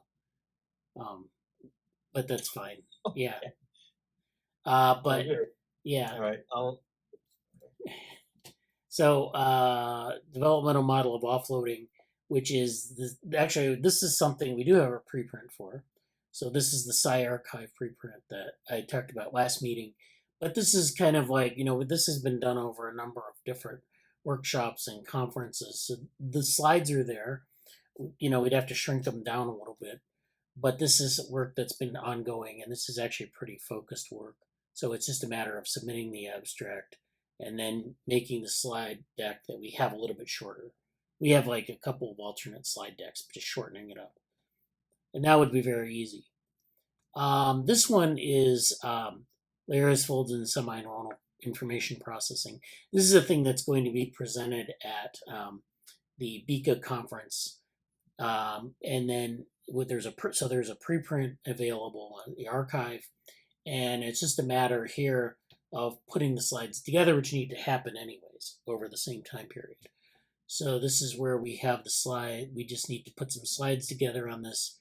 We have the preprint, and it talks about this. It's like an extension of the MetaBrains model, where instead of the MetaBrains are the layered models that are stacked together in order of their representational value. So some, the lower level is like non-representational. The top layer is like a symbolic model or something like that, and they work together. In this case, this is looking at layered models, not necessarily as like a central nervous system, but as like part of the body or part of the phenotype. So it's like your gut is a mini brain. It involves muscle. It involves a lot of different things physiologically that are regulating it. There's an autonomic nervous system component that plays a huge role in that. So that's all basically where this paper is going, or this presentation. It would talk about like simulating these type of systems where there's some neural input, but there's a lot of physiological regulation. And so that would kind of talk about that a bit. And it would be a very interesting thing, I think, for a lot of people who are like neural modelers who are interested in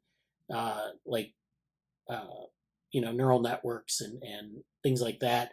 And then, they don't really mention like embodiment for one thing, but then what you can use models for outside of that to model the biology of the system, or some of those interactions that we don't think about that are maybe part of intelligent behavior. So, we talk about the body, but the body has to be a little bit more explicit than just like a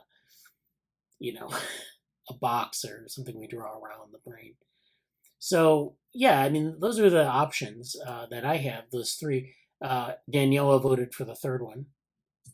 But we can submit, like Jesse, if you want to submit one, that would be good. And then again, we can work on the slides together. It's not okay, yeah, Avery might submit something also. That would be great. That would be great. Avery maybe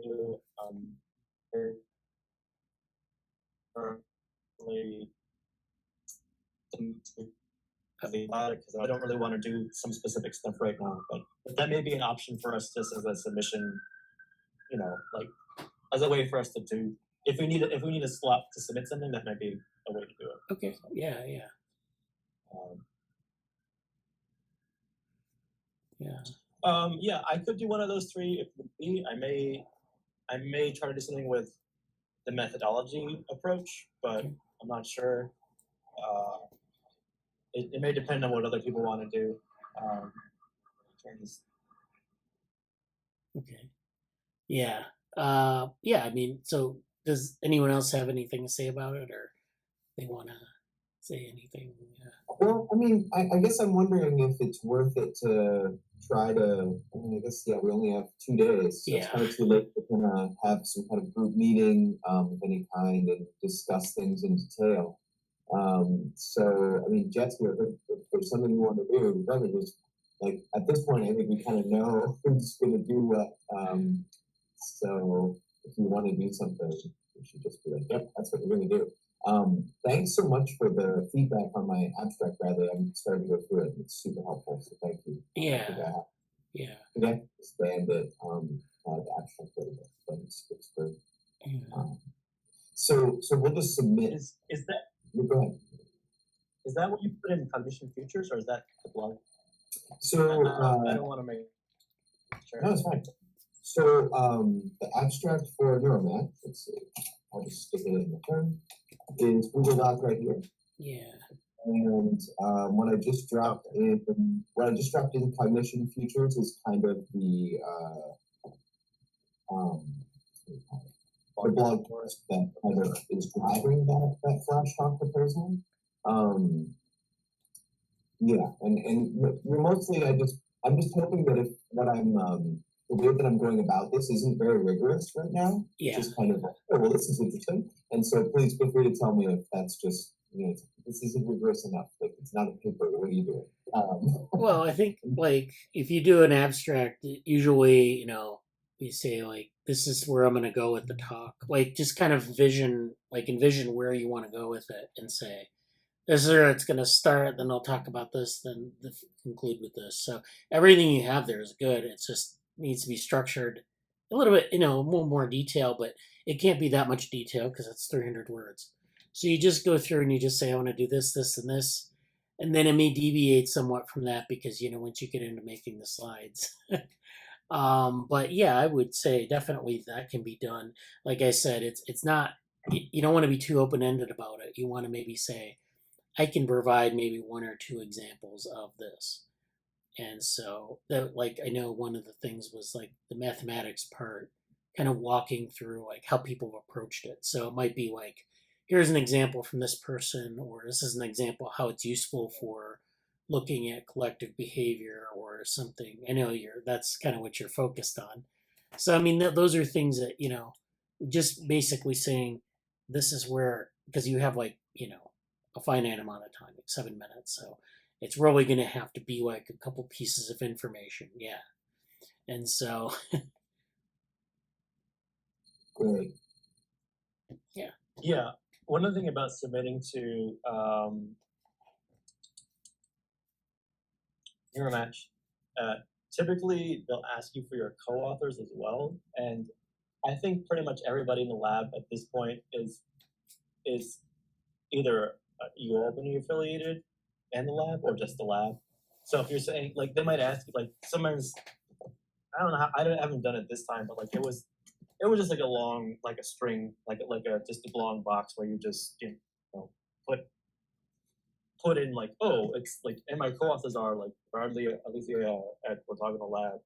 Like you just do it that way. Yeah, I think basically, and we're fairly open about like encouraging co-authorship. So, I mean, you can put whoever you want, or if you want to reach out, say, hey, I'd like to work on this project. This is a cool thing. Let's do this. Like anything, just to say this explicitly, anything on especially like the sheet, like Bradley's proposals, where there was 3 of them. Like if you want to join any of those things, they're open to join. You can be. It's not, and we're not trying to crowd people out from that. especially at Neuromatch of all places. So don't feel like you can't be a co-author on any of those things if you want to look at them or contribute to the slides or talk about it, or if there's something interesting to you. So Yeah. I don't know if Amanda had Okay. something. I know she was unmuted briefly, but Oh, I'm not going to submit an abstract. okay. But if you want to then use my submission for another one, I'm very happy to be a co-author on Yeah. basically any of the abstracts that I've seen. Yeah. They all seem very excellent. So you Yeah. can use my submission. Okay. Okay. You know, If there's Jesse, if you anything want to that- do something with methodology, Okay. yeah. What was that, Jesse? Sorry. Yeah. What were you saying, Bradley? I didn't... Oh no, I was like, if you want to do something with methodology, Jesse, or Yeah, maybe that would be good. Okay, let's do that. So it looks like we've got one for Brian, we've got one for Bradley, we've got one for me. Brian's is taken care of. Amanda's an open slot. So we have 3 open slots currently. And I don't know. I know there was. I think was the switching theory paper on there. no. Like, I imagine- Well, we did that last time. I don't think we're gonna do it again, but Oh, that's the layers and folds one. Okay, yeah, sorry. that's a different.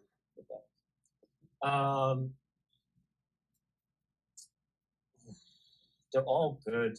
If I had to choose right now, the 3 slots would be developmental, NeuroSim, cognitive offloading, kind of the order that's there, and then something for the methods project. Because I think those are my pick for the top 3 right now, I suppose. Yeah. That's not a final word, but that way Amanda could probably do the methods, and I'll do one of those 2. Okay. And maybe if we want to do the layers one, maybe Avery could potentially do that. Okay. Yeah.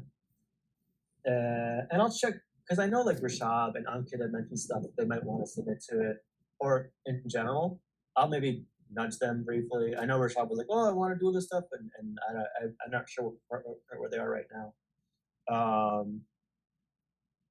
And I know I'm pretty sure Sam won't have the time to do it or want to do it rapidly. But I know Sam was doing some stuff, but I have not heard from her directly about.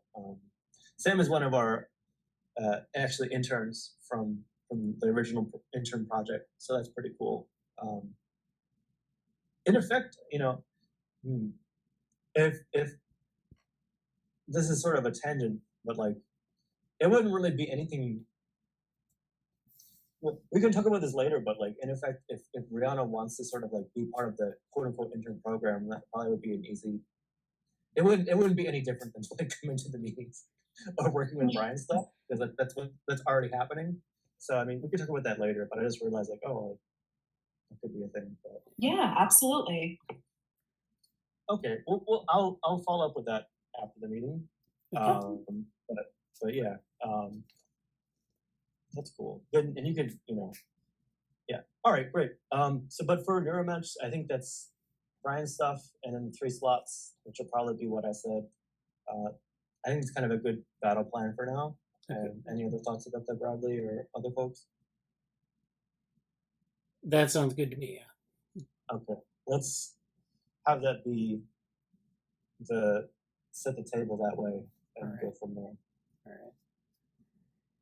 Okay, good. All right, now I'm gonna we'll finish up with some papers. I'm trying to figure out what we want to do here for this. So let me share my screen again. And I'm trying to see what we have here. Why don't we try this one here?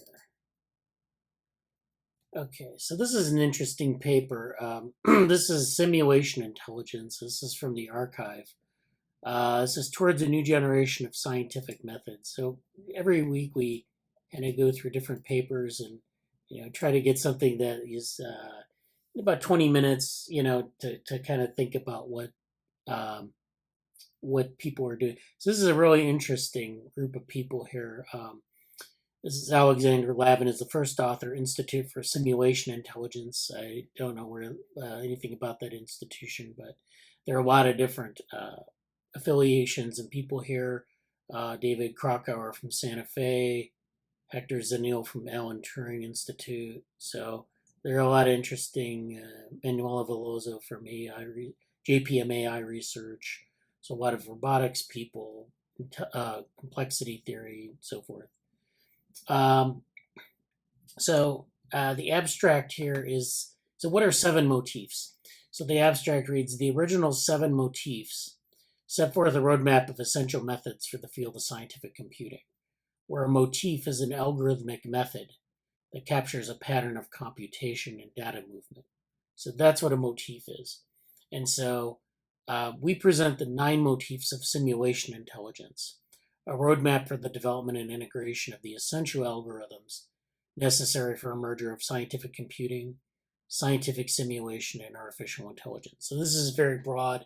It's kind of thinking about if you want to use this as a means to automate scientific methods or to reason or other things like that. This is sort of where they're going with this. So this is some sort of working group where they're working on these different issues on scientific computing, which is visualizing data, analyzing data, simulation, which is simulating problems, and then general artificial intelligence. We call this merger simulation intelligence for short. We argue the motifs of simulation intelligence are interconnected and interdependent, much like the components within the layers of an operating system. So their analogy for intelligence here is an operating system with layers that have these different types of simulated intelligence, these different motifs that are connected together. Using this metaphor, we explore the nature of each layer of the simulation intelligence operating system stack and motifs therein. So actually there are 9 motifs here. So they had 7 originally, and they're introducing 2 more here. So the 9 are multiphysics and multi-scale modeling. So multiphysics is where you have different types of physics operating on some object. Multi-scale modeling is related to that, and it models different scales of problems. So maybe like in cognition, you would have the molecular layer, which is where genes are expressed, proteins are made, tissues are assembled. You might also have the layer of electrical activity or bioelectricity. So this is where action potentials are generated. There's maybe a chemical layer. Then there would be a behavioral layer or a cognitive layer. So multi-scale modeling would put those scales together.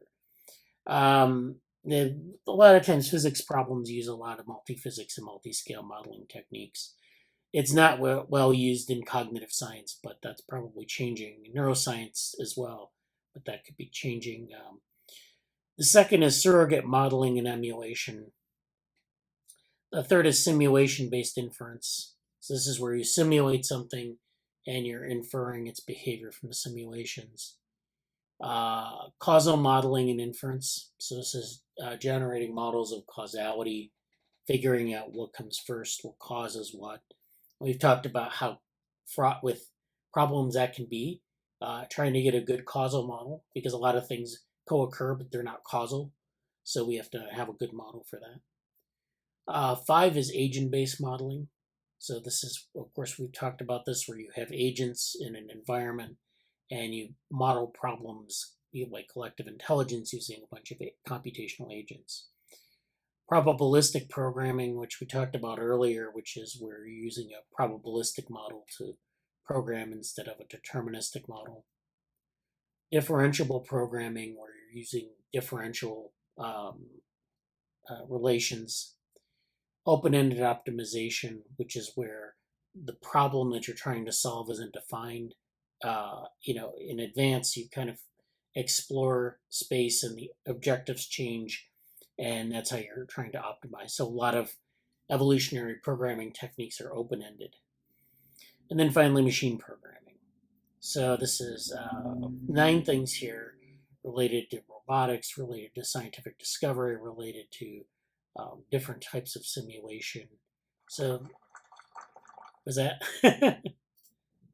Oh, Sorry, yeah. I didn't quite land how I wanted to, but I was like, yeah, this is awesome. I'm happy to see this methodologically speaking and in general. Like, Yeah, this is very interesting from a methodological standpoint. So these are the 9 things that they're identifying, and then we believe coordinated efforts between motifs. So this is like coordinating these different things. These are all different topics, and these are topical areas people will study independently. Bringing these together is a bigger challenge, and of course, people have thought about. Obviously, they've thought about combining these things, but it's one of these things where it's very hard to do.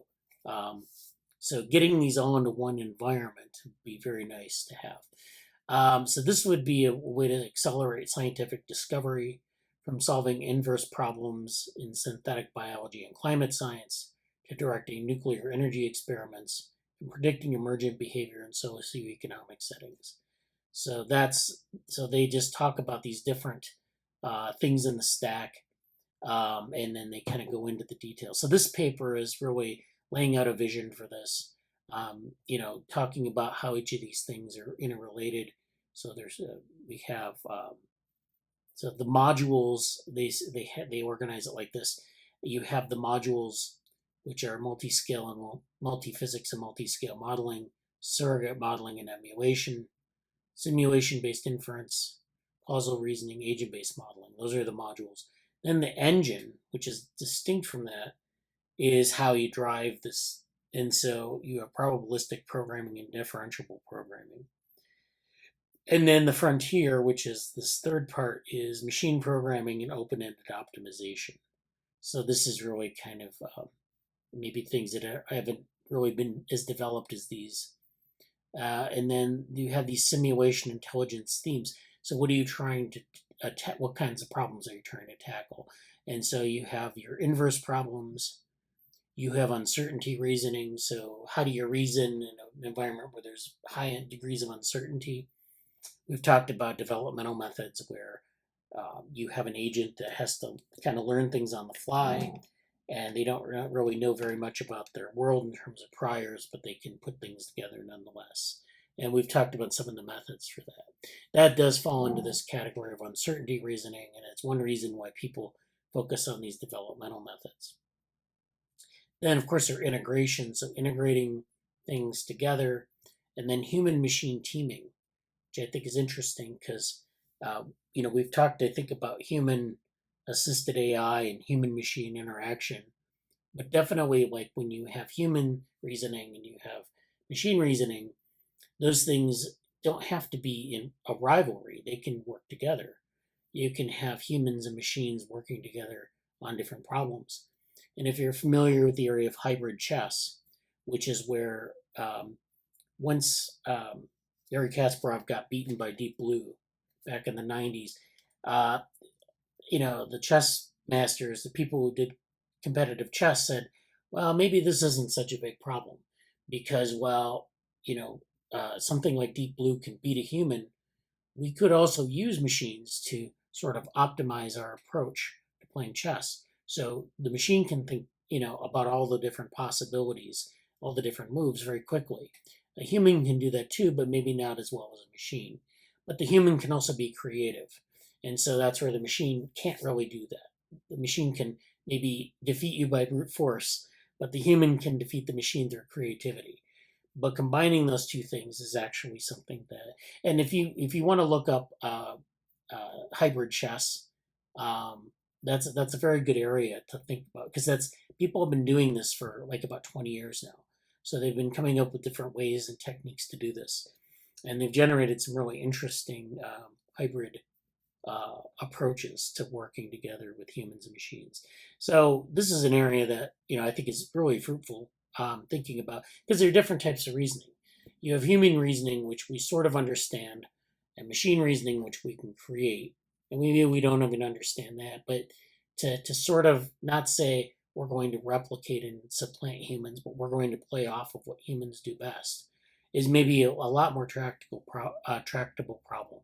But anyways, that's my plug for that area. Then they have simulation, intelligence, and practice, and they talk about some problem domains here, some use cases, and then the discussion at the end.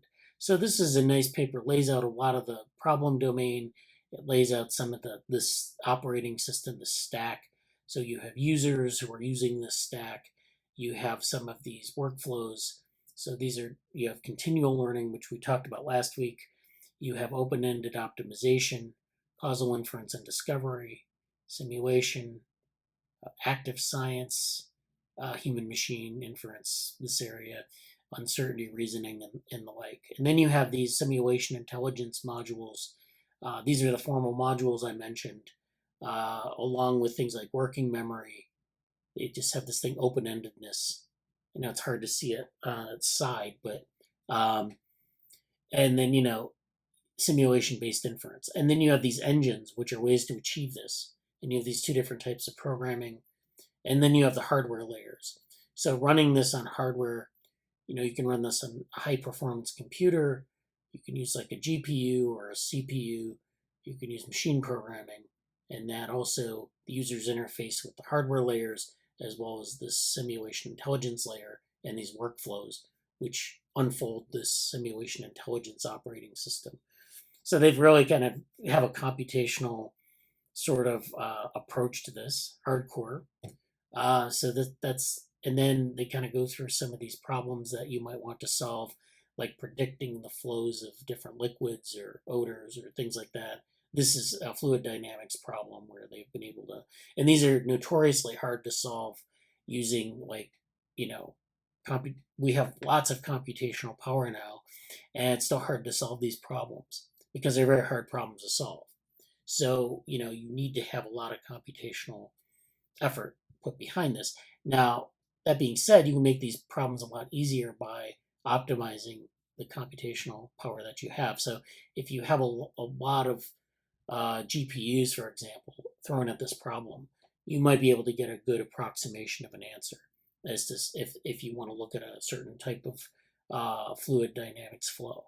Or you could use, some of these techniques to sort of characterize the problem to get like a consensus answer.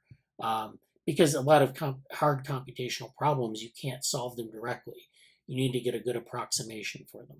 So, running the simulation and seeing what maybe 100 solutions to the problem, which ones are like the most viable solutions, which ones are the most energetically efficient, and so forth. There are different ways you can evaluate it, but using different types of methods and bringing them together actually helps you because it gives you better answers to draw from. So yeah, they go through a lot of stuff in this paper. They go through different biases that exist, using human decision making, but also machine decision making. Their learning biases, their inductive biases, their observational biases, and these all play a role in sort of the scientific discovery aspect because we have these biases that we bring to the problem. And so this is something specific to ML, but these biases also exist in the human observer as well. So so it kind of like frames a lot of this. And this is a nice figure.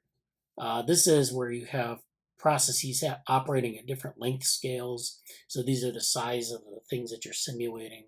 So, you have protein folding, which is very small. You have cell interactions, which are bigger. And you have continuum mechanics, which are bigger still in terms of meters. And then over time, you have this time scale.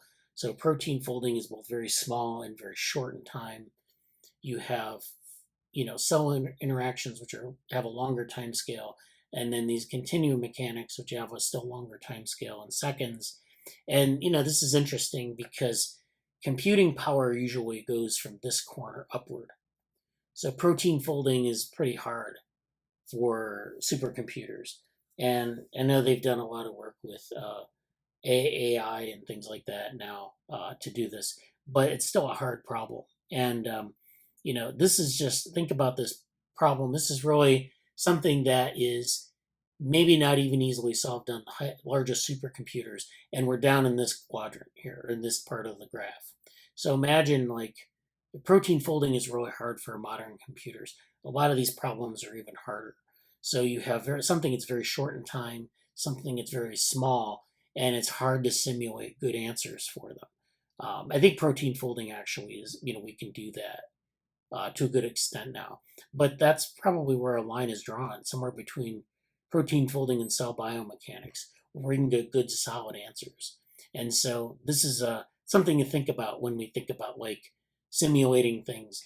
We have these length scales or size scales you can think of, and time scales. So if longer something unfolds, the larger it is in in size or in whatever, it's going to take a lot more computational power to really represent the full range of solutions, because it just takes a long time to spell out every aspect of that process and simulate every possibility. By the way, this is interesting from a cognitive perspective, because I think we had a conversation in the Cognition Futures group about like you know representing a problem and simulating it, or I didn't even talk about these terms, but like, how do you represent a problem, and what's the best solution? Are there good heuristics? Maybe we don't need to represent every aspect of a problem. So this plays a role in it as well. But this is something where we're going down, sort of being very reductionist, and we're modeling very tiny parts of this problem. You don't need to do that. You can be, you don't need to be like super reductionist about this, but it's going to affect how you simulate it. Most people who've done these kind of simulations with biological systems, they're very reductionist in terms of their models. They represent things like single molecules or single, units of, different, I guess complex molecules would be a good way to think about it, as terms of their fundamental units, and then they put them together. So that's a pretty reductionist approach. Other problems, it might not be, you may not need to be as reductionist. So my point is that this is an interesting graph for this, but also if we think about cognition, we don't have to be as reductionist, but we still have these constraints of time and size. So, so I think that's about all I'm going to talk about. Just another sort of plug for the idea of problem complexity. So you have you can have a large model that represents a whole system, and this is like a ecological system, and that's great. But you can also have small pieces of the system that you can break off, and you can use smaller models to simulate those. The problem then is putting things back together, while also drawing the boundaries between those parts. But that's all part of the modeling process, and so we can talk about that later if that's of interest to people. But I just thought that was a really nice paper, because it kind of walks through a lot of these issues we talk about in modeling, and a lot of the things that maybe are of interest if we talk about like approaching these things at scale, like reductionism and simulation and all that. No, that sounds like a great and timely paper. And I think also like, I don't know, like I haven't been in graduate level courses very much of any kind, but like, I feel like that's really important stuff, and I feel like it's not centered very much. Like here, like let's look at basically what we're trying to do with the methodology project. But like even with the paper, like looking broadly, like okay, here's like what we can do with scientific computing. I don't know. I feel like that could be a paper that would be very good, like as a general researcher or a scientist, to know what's up with that. And maybe it's a nod. I know Bradley and I had a conversation too a while ago where it's like, yeah, one thing you could do is like familiarize yourself with the methods itself, the methods broadly. So I don't know if it's sort of a, I appreciate the paper in light of that conversation. So thank you for linking that here for that. Yeah. Okay. Do we have any other comments or? things we wanted to bring up before we go, or? Just that paper's awesome. Is it going to be put in the Slack, I heard? Yeah, I'll be putting these materials in Slack so you can catch up. Oh on yeah. them. Yeah. I just made a tweet about it just now with the paper to link to. Okay. Because I'm like, oh, this is cool. Because I made a tweet and I'm like, if anybody's read this or has like opinions about it, I would love. I'd love to see. I'd love to ask like Johan about it if he'd say anything, or some other people who've been in the area or like have suggestions like, oh, this is a cool paper. Like check this one out too. If any kind of responses to that would be. You never know what the Twitter machine will produce. Yeah, yeah. Anyway, no, that's really cool, and I'll follow up with everybody. I'll follow up with Brianna a bit about like onboarding stuff, and Amanda about like some of the Neuromatch stuff when that's settled. Hopefully today or tomorrow. But if there's anything that I'm forgetting or people have questions, feel free to ask me, of course, or Bradley. But I think that's it. Okay. Hope everyone has a good Memorial Day, Labor Day. Yeah, Labor Day is Monday, so. All right. Well, enjoy that. All right. Thank you. Yeah, yeah. Thanks for attending. Yeah, no, it was great. Thank you for having me. Yeah. All right. All right. Well, have a great weekend, guys. Yep. Talk to you later. Bye bye. Bye. Bye.